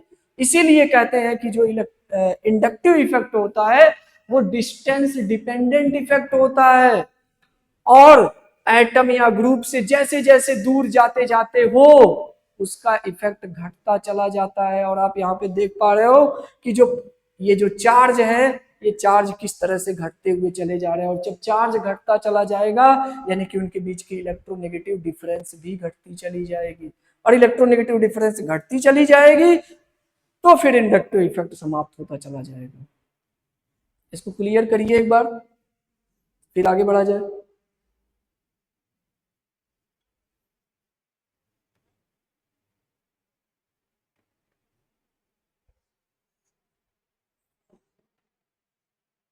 चलिए आगे बढ़ते हैं, कुछ पॉइंट्स हैं इससे रिलेटेड। सबसे पहले मैंने बताया distance dependent effect, only 10% of effect observe on next bonded atom, जो कि अभी आपने देखा। वीक इफेक्ट, वीक इफेक्ट होता है ये इलेक्ट्रोनेगेटिव डिफरेंस के कारण होता है, जिससे डायरेक्टली जुड़ा होता है, ज्यादा से ज्यादा इफेक्ट उसी तक दिखा पाता है, उसके आगे जाने पे ये वीक हो जाता है। फिर उसके बाद चौथा, inductive effect take place due to difference in electronegativity, ये बात मैंने पहले ही बता दी थी आपको। Explain why inductive application only on sigma electron, ये इंपॉर्टेंट पॉइंट है, थोड़ा सा समझने लायक है कि क्यों ये इंडक्टिव इफेक्ट सिग्मा इलेक्ट्रॉन में ही लगता है। आपको एक बात पता होगा, जो सिग्मा बॉन्ड बनते हैं ना वो हाइब्रिड ऑर्बिटल से बनते हैं। जो सिग्मा बॉन्ड बनते हैं वो हाइब्रिड ऑर्बिटल में बनते हैं। और हाइब्रिड ऑर्बिटल में कुछ परसेंटेज s का भी पाया जाता है, कुछ परसेंटेज p का भी पाया जाता है और कुछ परसेंटेज d का भी पाया जाता है। लेकिन जो पाई बॉन्ड बनते हैं ना वो प्योर p ऑर्बिटल से बनते हैं। जो पाई बॉन्ड बनते हैं वो प्योर p ऑर्बिटल से बनते हैं। जो पाई बॉन्ड बनते हैं वो प्योर p ऑर्बिटल से बनते हैं। यानी कि इसमें परसेंटेज s कैरेक्टर पूरा का पूरा क्या होता है, 0 होता है। परसेंटेज s कैरेक्टर पूरा का पूरा 0 होता है, यहाँ पे प्योर p ऑर्बिटल होता है। और अगर परसेंटेज s कैरेक्टर 0 है इसमें तो इलेक्ट्रोनेगेटिविटी, जो कि यहाँ पे बताया गया कि ये जो इंडक्टिव इफेक्ट है वो किसके कारण होता है, इलेक्ट्रोनेगेटिविटी डिफरेंस के कारण होता है। तो आप बताओ इलेक्ट्रोनेगेटिविटी डायरेक्टली प्रोपोर्शनल टू होती है परसेंटेज ऑफ एस कैरेक्टर के। जो इलेक्ट्रोनेगेटिविटी होती है वो directly proportional to percentage of s character की वजह से होती है। और जब percentage of s character pi में पार्टिसिपेट ही नहीं कर रहा है, केवल और केवल सिग्मा में पार्टिसिपेट कर रहा है, तो इंडक्टिव इफेक्ट पाई में हमें क्यों देखने को मिलेगा? इसीलिए हमें इंडक्टिव इफेक्ट केवल कहां देखने को मिलता है? केवल और केवल सिग्मा में देखने को मिलता है। तो इस तरह से आपको ये एक्सप्लेनेशन मिल गया होगा। अब आगे बढ़ते हैं। दो इंडक्टिव इफेक्ट से रिलेटेड कुछ पॉइंट है क्या? अच्छा, inductive effect are two type, एक तो प्लस इंडक्टिव इफेक्ट, एक तो माइनस इंडक्टिव इफेक्ट। अच्छा, माइनस इंडक्टिव इफेक्ट वही जो अभी क्लोरीन वाला एग्जांपल लेकर के आ रहे हो, क्लोरीन वाला एग्जांपल लिया है ना, CH3 CH2 CH2, यहाँ पे क्लोरीन था, इस क्लोरीन की इलेक्ट्रोनेगेटिविटी ज्यादा थी, इसने शेयर्ड इलेक्ट्रॉन को अपनी तरफ शिफ्ट कर लिया, तो इस पे आ गया पार्शियल माइनस, इस पे आ गया पार्शियल प्लस, इस पे आ गया पार्शियल प्लस डैश, और इस पे आ गया पार्शियल प्लस डबल डैश। ये है आपका, यानी कि ये कह सकते हो शॉर्ट टर्म में कि अगर कोई एटम या ग्रुप है जो ज्यादा इलेक्ट्रोनेगेटिव है जुड़े हुए कार्बन एटम से या जिस भी एटम से जुड़ा हुआ है, अगर उसकी इलेक्ट्रोनेगेटिविटी ज्यादा है तो वो -I इफेक्ट शो करेगा। अगर उसकी इलेक्ट्रोनेगेटिविटी ज्यादा है तो वो -I इफेक्ट शो करेगा। नेक्स्ट पॉइंट पढ़िए। अब इसमें जरा डिफिनीशन जरा एक बार रीड करिए जरा।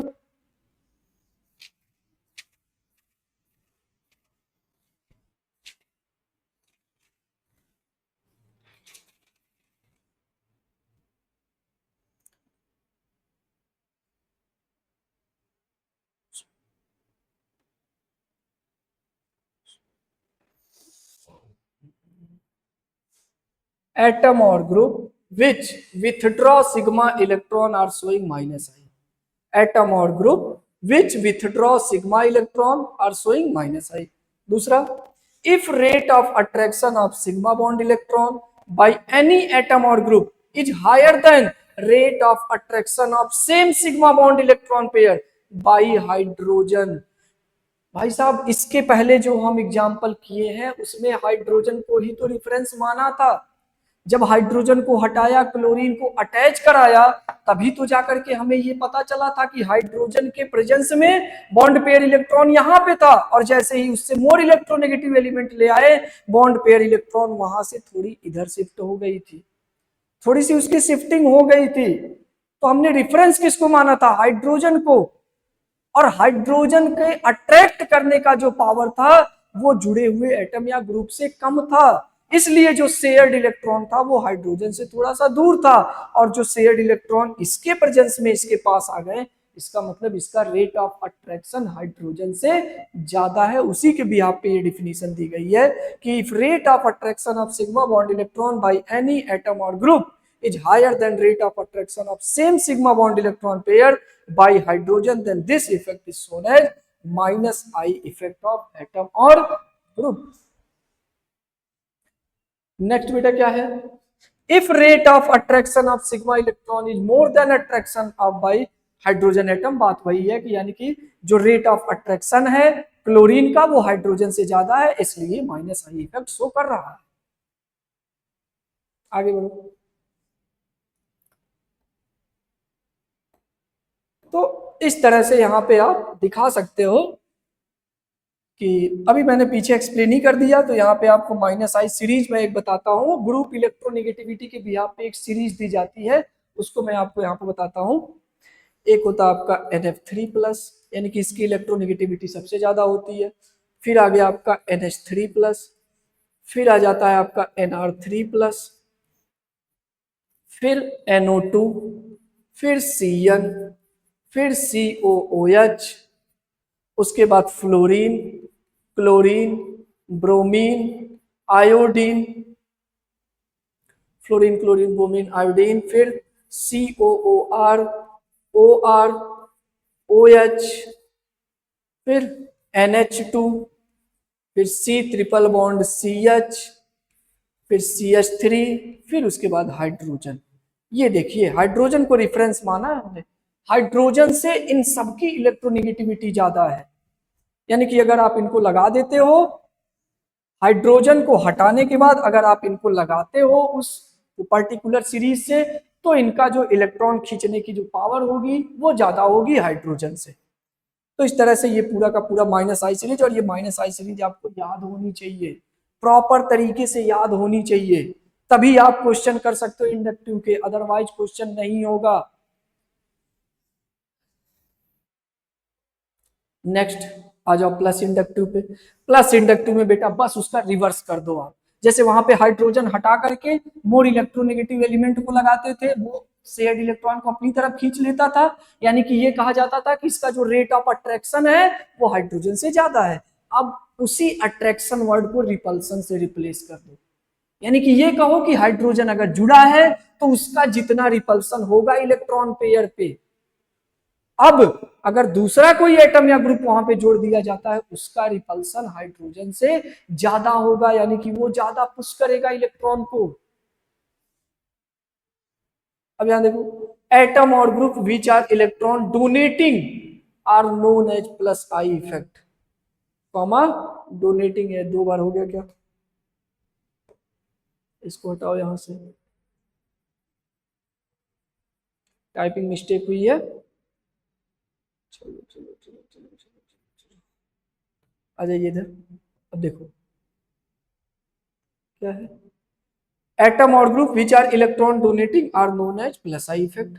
If rate of repulsion of sigma bond pair electron, ध्यान से देखो, if rate of repulsion of sigma bond pair electron by any atom और group is higher than rate of repulsion of same sigma bond electron pair by hydrogen, this effect is known as plus I effect.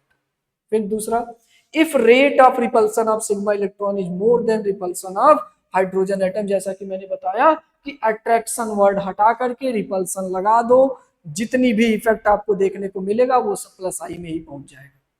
अब plus आई का सबसे अच्छा example ये होता है कि अगर आप CH3 ले रहे हो, CH2 ले रहे हो, CH2 ले रहे हो, यहाँ पे CH2 ले रहे हो, और लेट से मान लो यहाँ पे हाइड्रोजन है, हाइड्रोजन के प्रेजेंस में ये इलेक्ट्रॉन शेयर्ड यहाँ पे है मान लो, और अब ये CH3 CH2 CH2 bond CH2 और हाइड्रोजन को हटाया और हमने यहाँ पे CH3 को लगाया, तो CH3 के प्रेजेंस में आप ये देखोगे कि ये शेयर्ड इलेक्ट्रॉन अब यहाँ पे नहीं रहेगा, यहाँ से थोड़ी सी दूर पे चला जाएगा, यानी कि इसका जो रिपल्सन है वो हाइड्रोजन के रिपल्सन से ज्यादा है, यानी कि CH3 का जो रेट ऑफ रिपल्सन है वो हाइड्रोजन के रिपल्सन से ज्यादा है, और इसने अब की बार इलेक्ट्रॉन पेयर को इस ग्रुप की तरफ ट्रांसफर किए हैं, और अगर इसकी तरफ ट्रांसफर किए होंगे तो इस पे कौन सा चार्ज, पार्शियल प्लस, इस पे कौन सा चार्ज, पार्शियल माइनस। अब सेम वही चीज, जैसे पहले 10% इलेक्ट्रॉन खींचे जाते थे, अब वही 10% इलेक्ट्रॉन ही ट्रांसफर भी होंगे, यानी कि इस पे अगर पार्शियल माइनस डैश आता है, यहाँ पे पार्शियल माइनस डबल डैश होता है, यहाँ पार्शियल माइनस ट्रिपल डैश होता है, तो जो पार्शियल माइनस डैश है वो क्या होगा, पार्शियल माइनस का 10% ही होगा, जो पार्शियल माइनस डैश है वो पार्शियल माइनस का 10% ही होगा। ये हो गया आपका पूरा का पूरा plus inductive effect. Definition read करो, नोट करो जरा।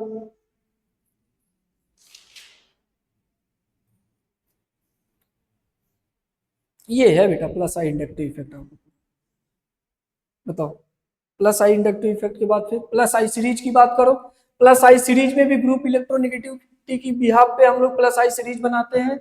यहाँ पे CH2 माइनस, फिर NH2 minus and O minus, bond COO minus, 3 degree, 2 degree, 1 degree, और फिर हाइड्रोजन, यानी कि हाइड्रोजन से ये जितने सारे चीजें, हाइड्रोजन से ये जो सीरीज है, हाइड्रोजन से जो जो आगे है उन उन सबका जो रेट ऑफ रिपल्सन होता है, जो रेट ऑफ रिपल्सन होता है वो हाइड्रोजन से कहीं ज्यादा होता है, जो भी रेट ऑफ रिपल्सन होता है वो हाइड्रोजन से कहीं ज्यादा होता है। इस तरह से आपका ये पूरा का पूरा प्लस इंडक्टिव इफेक्ट खत्म होता है। अब शायद हम लोग एग्जाम्पल की तरफ आगे बढ़ेंगे। क्या, एप्लीकेशन ऑफ इंडक्टिव इफेक्ट। सबसे बड़ी बात, एप्लीकेशन ऑफ इंडक्टिव इफेक्ट। अभी तक जो पढ़ा वो सब तो सब ठीक था, लेकिन अगर एप्लीकेशन नहीं समझ में आया या नहीं किया, और एप्लीकेशन के लिए केवल दो चीजें पता होनी चाहिए आपको। एक तो पता होना चाहिए इंडक्टिव, इंडक्टिव में दो टाइप, एक प्लस आई और एक माइनस आई। प्लस आई में क्या होता है, हाइड्रोजन को हटा करके हम ज्यादा रिपेल करने वाले ग्रुप को लगाते हैं, जो इलेक्ट्रॉन सिग्मा इलेक्ट्रॉन को सप्लाई करता है जुड़े हुए एटम, जुड़े हुए स्पीशीज से, या जिस कार्बन चेन से अगर प्लस आई वाला ग्रुप आप जोड़ देते हो, अगर आप प्लस आई वाला ग्रुप जोड़ते हो तो वो शेयर्ड इलेक्ट्रॉन को यानी कि बॉन्ड पेयर इलेक्ट्रॉन को उसकी तरफ सप्लाई करता है। और माइनस आई में जस्ट उसका अपोजिट होता है, हाइड्रोजन जितना अट्रैक्ट करता है उससे कहीं ज्यादा अट्रैक्ट करने वाला जब आप ग्रुप लगा देते हो तो वो सिग्मा इलेक्ट्रॉन पेयर को अपनी तरफ अट्रैक्ट कर लेता है, और अट्रैक्ट करने से उसके ऊपर होता है माइनस चार्ज, और इन प्लस आई में प्लस चार्ज आ जाता है। भाई प्लस आई वाले में ग्रुप अपनी तरफ से दूर भेज रहा होता है तो उसके ऊपर इलेक्ट्रॉन की कमी हो जाती है, इसलिए उसके ऊपर प्लस चार्ज आ जाता है, और जो माइनस आई वाला होता है वो अपने तरफ इलेक्ट्रॉन को खींच रहा होता है, इसलिए उस पर माइनस चार्ज आ जाता है। अब इसमें हम क्या क्या सीखेंगे, stability of carbocation, stability of free radical, stability of carbon ion, acidic strength of acid and alcohol, basic strength of amine. तो सबसे पहले हम बात करेंगे कि इंडक्टिव इफेक्ट, सबसे पहले हम ये बात करेंगे कि ये इंडक्टिव इफेक्ट कैसे कैसे स्टेबल कर सकता है। तो आप बताओ, इंडक्टिव इफेक्ट तो दो टाइप का होता है, एक होता है प्लस आई और एक होता है माइनस आई। जो इंडक्टिव इफेक्ट होता है वो तो एक होता प्लस आई और एक होता माइनस आई। प्लस आई में वो इलेक्ट्रॉन डोनेट करता है, प्लस आई में इलेक्ट्रॉन वो डोनेट करता है, माइनस आई में वो इलेक्ट्रॉन गेन करता है या अट्रैक्ट करता है। क्या करता, या तो वो इलेक्ट्रॉन अट्रैक्ट करता है या तो वो इलेक्ट्रॉन डोनेट करता है। तो इलेक्ट्रॉन डोनेट करने वाला काम प्लस आई में होता है और इलेक्ट्रॉन गेन करने वाला काम माइनस आई में होता है। कार्बोकेटायन के लिए क्या अच्छा है, कार्बोकेटायन या कार्बन फ्री रेडिकल के लिए, यानी कि वो स्पीशीज जो इलेक्ट्रॉन डेफिशिएंट है उनके लिए अगर इनकी स्टेबिलिटी बढ़ानी है तो इनसे जो जुड़ने वाले ग्रुप होने चाहिए वो इलेक्ट्रॉन डोनेट करने वाले होने चाहिए, यानी कि प्लस आई जो शो करे वो इनके लिए अच्छा है। फिर उसके बाद अगर माइनस आई शो कर रहे हैं तो वो इनको स्टेबल नहीं अनस्टेबल कर रहे होते हैं, इसलिए उसको हम इनवर्सली प्रोपोर्शनल में डाल देते हैं, और जो प्लस आई शो करने वाले होते हैं उनको डायरेक्टली प्रोपोर्शनल में रखते हैं।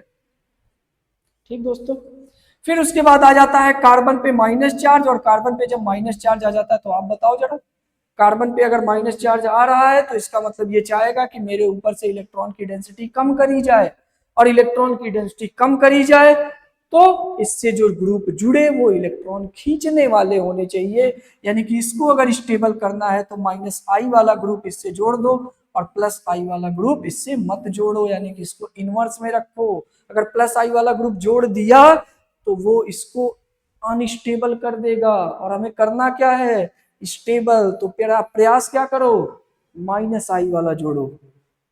चलो, तो सबसे पहली हेडिंग आपकी रहेगी स्टेबिलिटी ऑफ कार्बोकेटायन, और स्टेबिलिटी ऑफ कार्बोकेटायन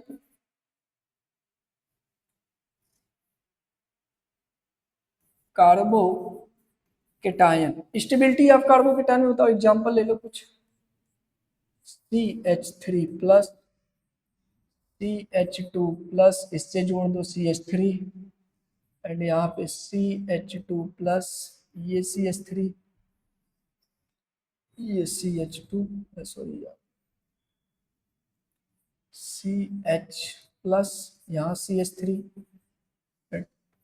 यहाँ पे C प्लस CH3 CH3 और ये CH3, ये आ गया A, ये B, ये C और ये D। ध्यान से करिए जरा, एंड यहाँ पर प्लस प्लस,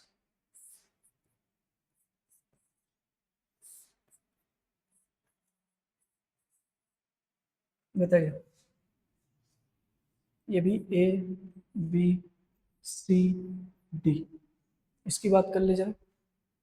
तो ये इनमें ज्यादा स्टेबल कौन है, ये जो ग्रुप है इसके पास कोई प्लस आई रखने वाला नहीं है, इसके पास एक ग्रुप है प्लस आई रखने वाला, इसके पास दो दो ग्रुप है प्लस आई रखने वाले, इसके पास तीन ग्रुप है प्लस आई रखने वाले। तो इसकी स्टेबिलिटी क्या हो जाएगी, डी की सबसे ज्यादा, फिर सी की, फिर बी की और फिर ए की।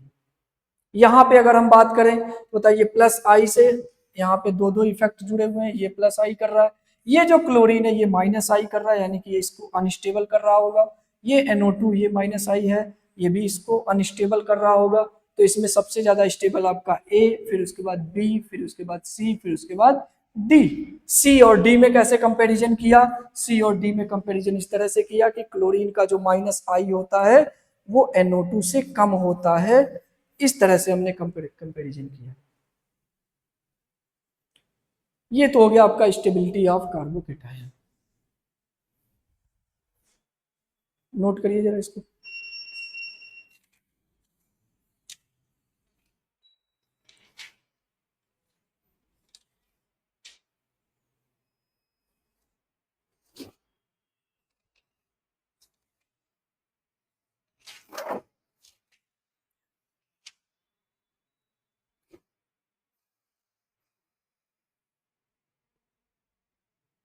नेक्स्ट इधर देखिए, ये CH2+ है, यहाँ हमने CH3 कर लिया। ये CH2+ है, यहाँ हमने CD3 कर लिया। ये भी CH2+ है, यहाँ हमने CT3 कर लिया।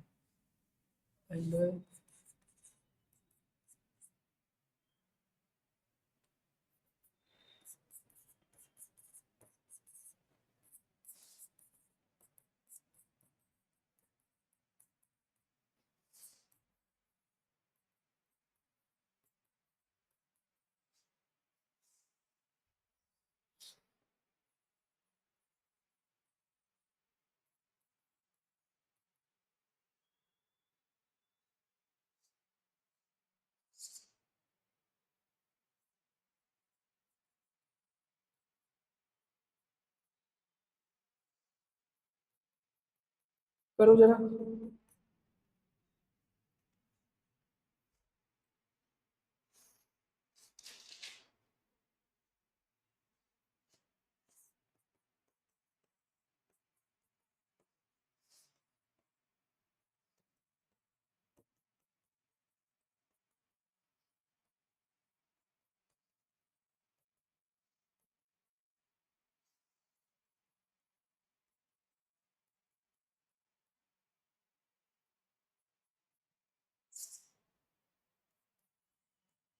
करिए।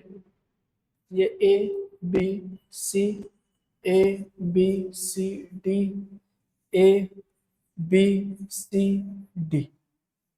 करिए जरा, एक बार अटेम्प्ट करिए। अच्छे अच्छे क्वेश्चन है।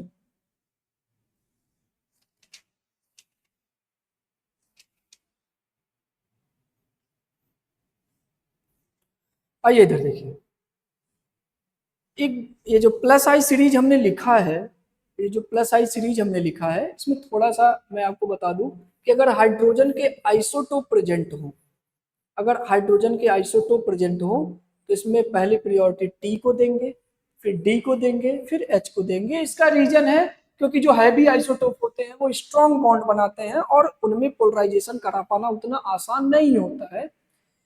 इसलिए आपका ट्राइटियम इंडक्टिव इफेक्ट ज्यादा शो करता है और ड्यूटेरियम फिर उससे कम, फिर उसके बाद हाइड्रोजन, फिर उससे ज्यादा, उससे कम, एकदम कम।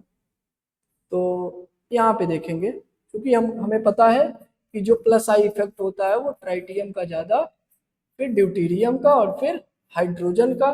तो इस तरह से अगर हम CT3, CD3 और CH3 की बात करें तो प्लस आई इफेक्ट सबसे ज्यादा इसका, यानी कि स्टेबिलिटी इस ऑर्डर में आ जाएगी। यहाँ देखो जरा, माइनस आई वाले ग्रुप लगे हुए हैं, तो माइनस आई में फ्लोरीन का माइनस आई सबसे ज्यादा, फिर क्लोरीन का, और फिर ब्रोमीन का, और फिर आयोडीन का। यानी कि इसमें सबसे ज्यादा स्टेबल है आपका, इसमें सबसे ज्यादा स्टेबल है आपका डी वाला, क्योंकि आयोडीन का माइनस आई सबसे कम होता है। फिर उसके बाद सी, फिर उसके बाद ए, और फिर उसके बाद बी। ये है DCAP। चलिए इसमें देखिए जरा, यहाँ पे फ्लोरीन, ये क्लोरीन, ये ब्रोमीन और ये आयोडीन। यहाँ पे फ्लोरीन की इलेक्ट्रोनेगेटिविटी सबसे ज्यादा, फिर क्लोरीन की, फिर ब्रोमीन की, फिर आयोडीन की। यानी कि स्टेबिलिटी सबसे ज्यादा किसकी? पहले डी की, फिर सी की, फिर बी की, फिर ए की। कोई दिक्कत नहीं होनी चाहिए। तो ये हो गया आपका ओवरऑल स्टेबिलिटी ऑफ कार्बोकेटायन। अब हम आगे बढ़ते हैं stability of carbon ion. Stability of carbon ion, stability of carbon ion क्या होगा? ये सिंपल सी बात है, CH2 पे अगर माइनस ले लो, CH2 यहाँ पे फ्लोरीन एक ले लो, CH2 माइनस, और यहाँ पे CH2 एक क्लोरीन, और CH2 माइनस, यहाँ CH2, यहाँ ब्रोमीन, और यहाँ CH2 माइनस, यहाँ CH2, ये आयोडीन। इलेक्ट्रोनेगेटिविटी जो होती है वो फ्लोरीन की ज्यादा, फिर क्लोरीन की, फिर ब्रोमीन की, और फिर आयोडीन की। यानी कि अगर इसको नंबरिंग कर दो A B C और D, तो सबसे ज्यादा स्टेबिलिटी A, फिर B, फिर C, फिर D, क्योंकि इलेक्ट्रॉन खींचने की क्षमता जितनी ज्यादा नेगेटिव चार्ज के ऊपर इलेक्ट्रॉन डेंसिटी आप उतना कम करा पाओगे। नेक्स्ट एग्जांपल अगर ले लें तो CH2 माइनस, यहाँ आपको एक बहुत बेहतरीन कॉन्सेप्ट सीखने को मिलेगा। यहाँ पे फ्लोरीन, यहाँ CH3, और यहाँ पे हमने कर दिया CH2 ये माइनस, और यहाँ पे CH2, यहाँ पे NO2। यहाँ पे मैं एक कॉन्सेप्ट आपको बताऊंगा, DNP रूल। DNP रूल, सबसे पहले हम डिस्टेंस को प्रियोरिटी देते हैं, फिर उसके बाद नंबर को प्रियोरिटी देते हैं, फिर पावर को प्रियोरिटी देते हैं। बताइए, यहाँ पे कार्बन के जो जिस कार्बन पे माइनस चार्ज है उसके जस्ट बगल वाले कार्बन पर ही तो फ्लोरीन ग्रुप प्रेजेंट है, और यहाँ पे जो CH2 माइनस उसके जस्ट बगल वाले कार्बन पे एक NO2 ग्रुप प्रेजेंट है।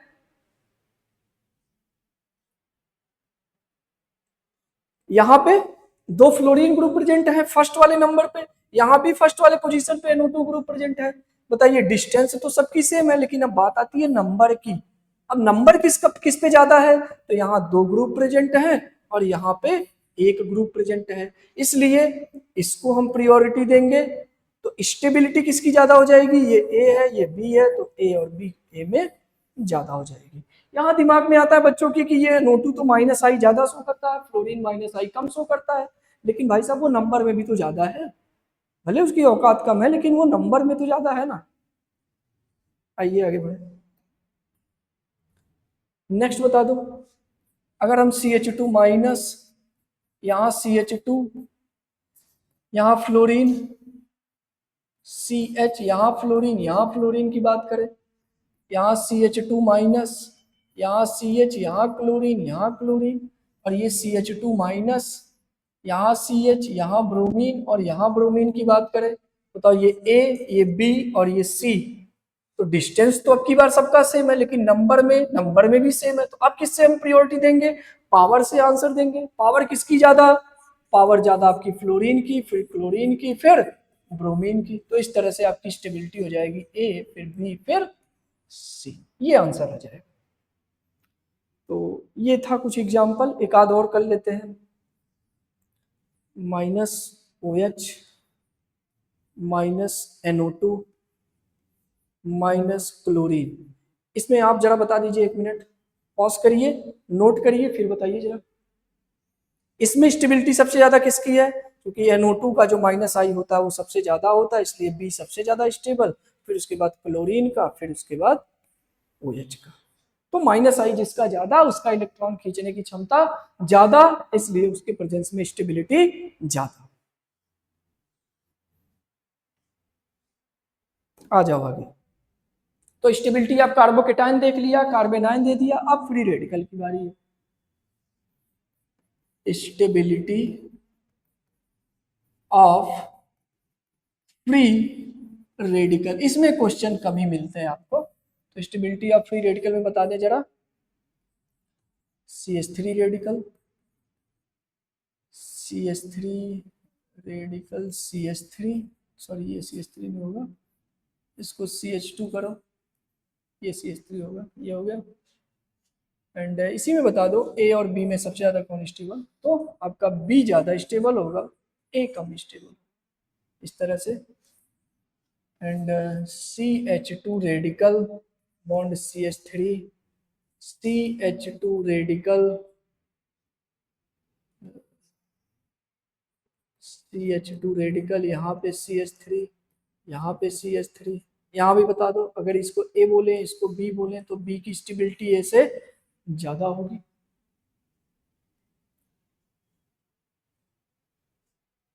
तो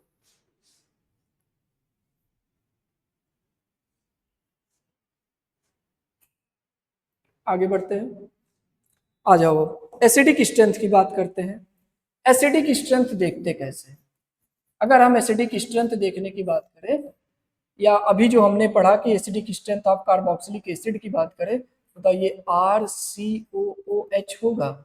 और ये एसिडिक स्ट्रेंथ इसका कैसे पता चलेगा, ये सोल्यूशन में जाते ही जितना जल्दी H+ निकाल देगा उतना ज्यादा ये एसिडिक होगा। और इसका H+ का निकालना डिपेंड करता है इसके कॉन्जुगेट बेस पर। इसका कॉन्जुगेट बेस जितना ज्यादा स्टेबल होगा उतनी ज्यादा इसकी एसिडिक स्ट्रेंथ ज्यादा होगी, क्योंकि एसिडिक स्ट्रेंथ ज्यादा तभी होगी जब उसको सोल्यूशन में आपको H+ का कंसंट्रेशन ज्यादा देखने को मिलेगा, और H+ का कंसंट्रेशन तभी ज्यादा होगा जब उसके कॉन्जुगेट बेस की स्टेबिलिटी ज्यादा होगी। अब कॉन्जुगेट बेस की स्टेबिलिटी को आप रिलेट कर दो स्टेबिलिटी ऑफ कार्बन आयन से। भाई कॉन्जुगेट बेस में कौन सा चार्ज आ रहा है, नेगेटिव चार्ज आ रहा है, तो इसको डायरेक्टली आप रिलेट कर दो स्टेबिलिटी ऑफ कार्बन आयन से, और स्टेबिलिटी ऑफ कार्बन आयन के सारे रूल यहाँ पे एप्लीकेबल है।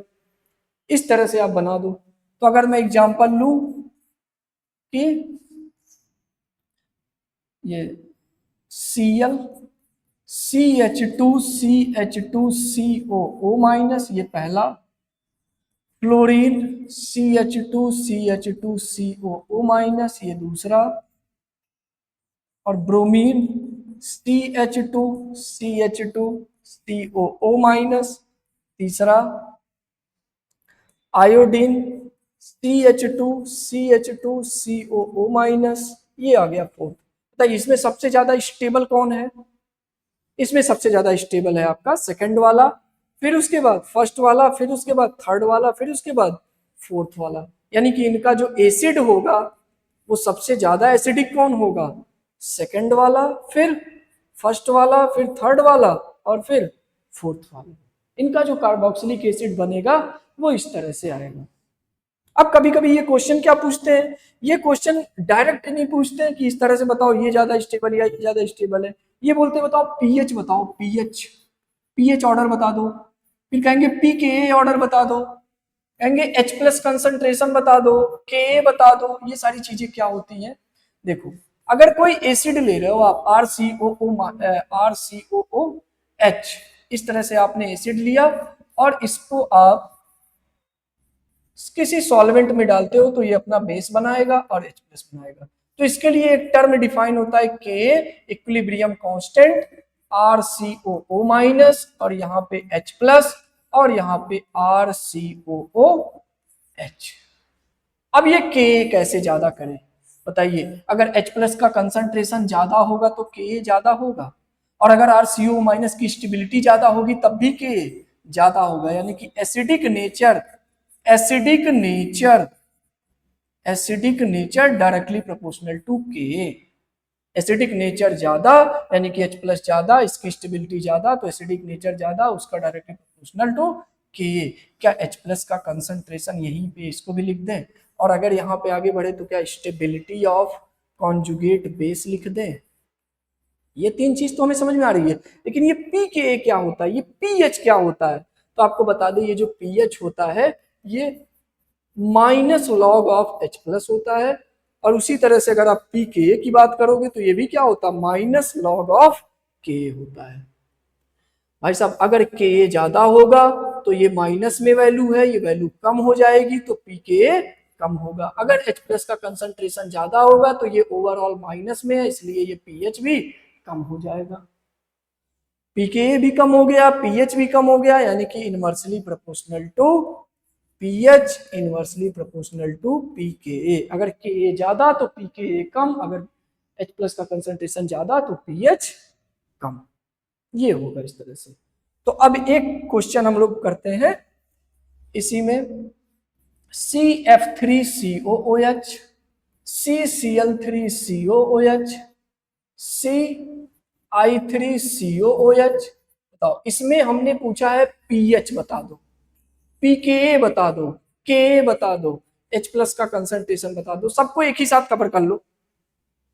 बताओ जो CF3 है उसका माइनस आई इफेक्ट ज्यादा होगा, जो CCl3 है उसका फिर उसके बाद CI3 होगा क्या, CF3 का जो माइनस आई होगा वो CCl3 से ज्यादा होगा, फिर क्या होगा CI3 का होगा, ये ज्यादा होगा, यानी कि जो माइनस आई इफेक्ट होगा वो CF3 का ज्यादा होगा, फिर उसके बाद CCl3 का, उसके बाद फिर CI3 का। तो कॉन्जुगेट बेस जो बनेगा वो पहले वाले में ज्यादा स्टेबल बनेगा, ए वाले में, फिर बी वाले में, फिर सी वाले में, यानी कि जो कॉन्जुगेट बेस की स्टेबिलिटी होगी वो ए वाले में ज्यादा होगी, यानी कि ए वाला H+ का कंसंट्रेशन ज्यादा दे रहा होगा सोल्यूशन में। तो H+ का कंसंट्रेशन किसका ज्यादा, ए का, फिर बी का, फिर सी का। तो के जो इक्विलिब्रियम कांस्टेंट है उसको भी ए, बी और सी के लिए ज्यादा, फिर पी के जस्ट उसका उल्टा, और पीएच जस्ट उसका उल्टा। आशा है ये बात समझ में आई।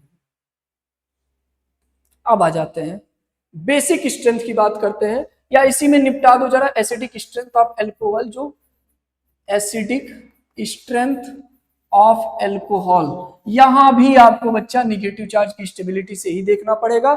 निगेटिव चार्ज की अगर स्टेबिलिटी जितनी ज्यादा होगी वो एसिडिक उतना ज्यादा होगा। यानी कि एग्जांपल ले लो, CH2 fluorine, CH2OH, CH2 chlorine, CH2OH, CH2 iodine, CH2OH, CH2 fluorine chlorine bromine ले लो, यहाँ पे CH2 और OH। आप बताओ H+ निकाल दो, H+ निकालने के बाद आप कॉन्जुगेट बेस का फॉर्मेशन करो, और जैसे ही कॉन्जुगेट बेस का फॉर्मेशन होता है वो कॉन्जुगेट बेस जिस केस में ज्यादा स्टेबल होगा, यानी कि जिसमें -I वाले ग्रुप ज्यादा जुड़े होंगे, उस केस में कॉन्जुगेट बेस ज्यादा स्टेबल होगा, और उस केस में H+ आयन की जो कंसंट्रेशन होगी वो हमें ज्यादा मिलेगी।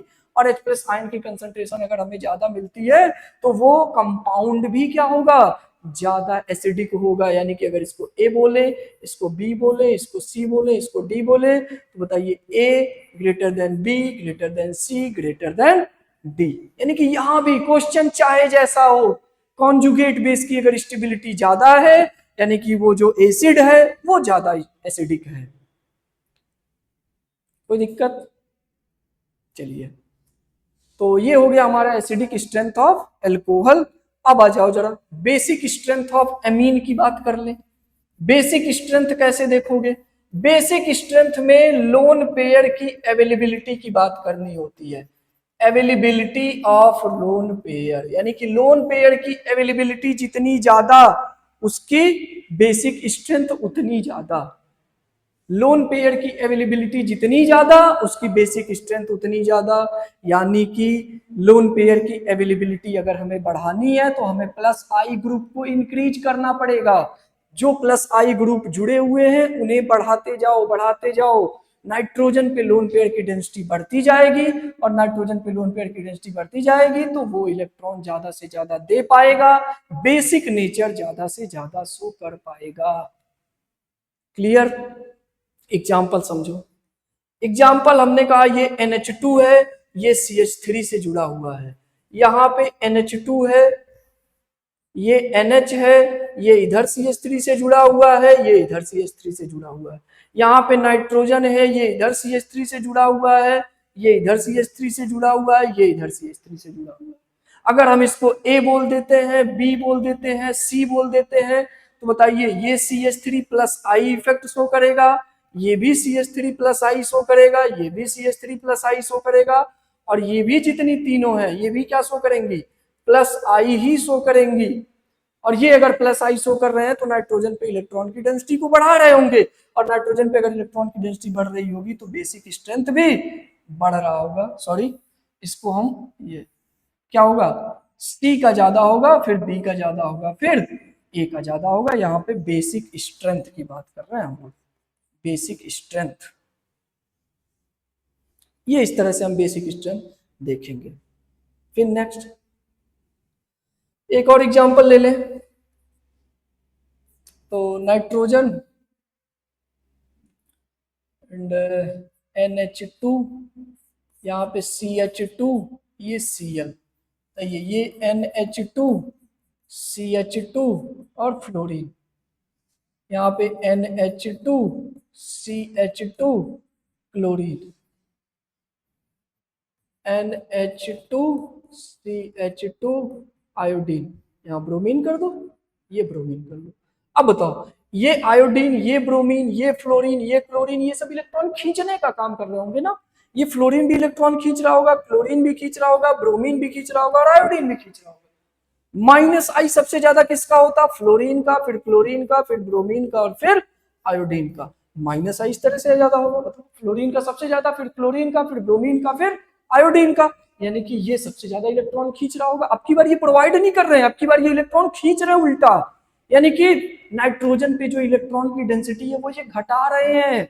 अब अवेलेबिलिटी ऑफ लोन पेयर घट रहा है, और अगर अवेलेबिलिटी ऑफ लोन पेयर घट रहा है तो बेसिक स्ट्रेंथ भी क्या होगा? घट जाएगा। यानी कि इसको नाम ए दे दे, ये बी दे दे और ये सी दे दे और यहाँ पे डी दे दे। तो बताइए बी वाला जो होगा वो सबसे कम बेसिक होगा, फिर उसके बाद सबसे पहले तो डी होगा, फिर उसके बाद होगा आपका सी, फिर उसके बाद होगा आपका ए। यानी कि ये ऑर्डर आ जाएगा आपका ओवरऑल, ये ऑर्डर आ गया डी, सी, ए और बी।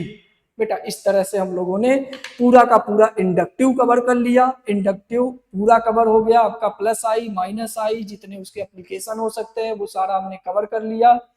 स्टार्टिंग में भी हमने बॉन्ड ब्रेकिंग कवर किया, बॉन्ड फॉर्मेशन कवर किया, इंटरमीडिएट क्या होते हैं, इंटरमीडिएट बनते कैसे हैं, इंटरमीडिएट के बारे में जो इंफॉर्मेशन थी वो सारी बातें हम लोगों ने जानी। अब जो अगला सीरीज हम लेकर के आएंगे वो पूरा का पूरा रेजोनेंस होगा, और रेजोनेंस भी हम एक लेक्चर में खत्म करेंगे। हमारा पूरा प्रयास है कि हम पूरी जीओसी 4 से 5 लेक्चर में पूरा का पूरा खत्म कर दें, जिससे आपको रिवीजन करने में भी आसानी हो।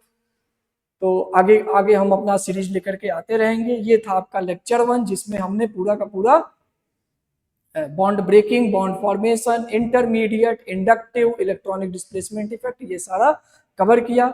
बहुत बहुत धन्यवाद दोस्तों, फिर मिलते हैं।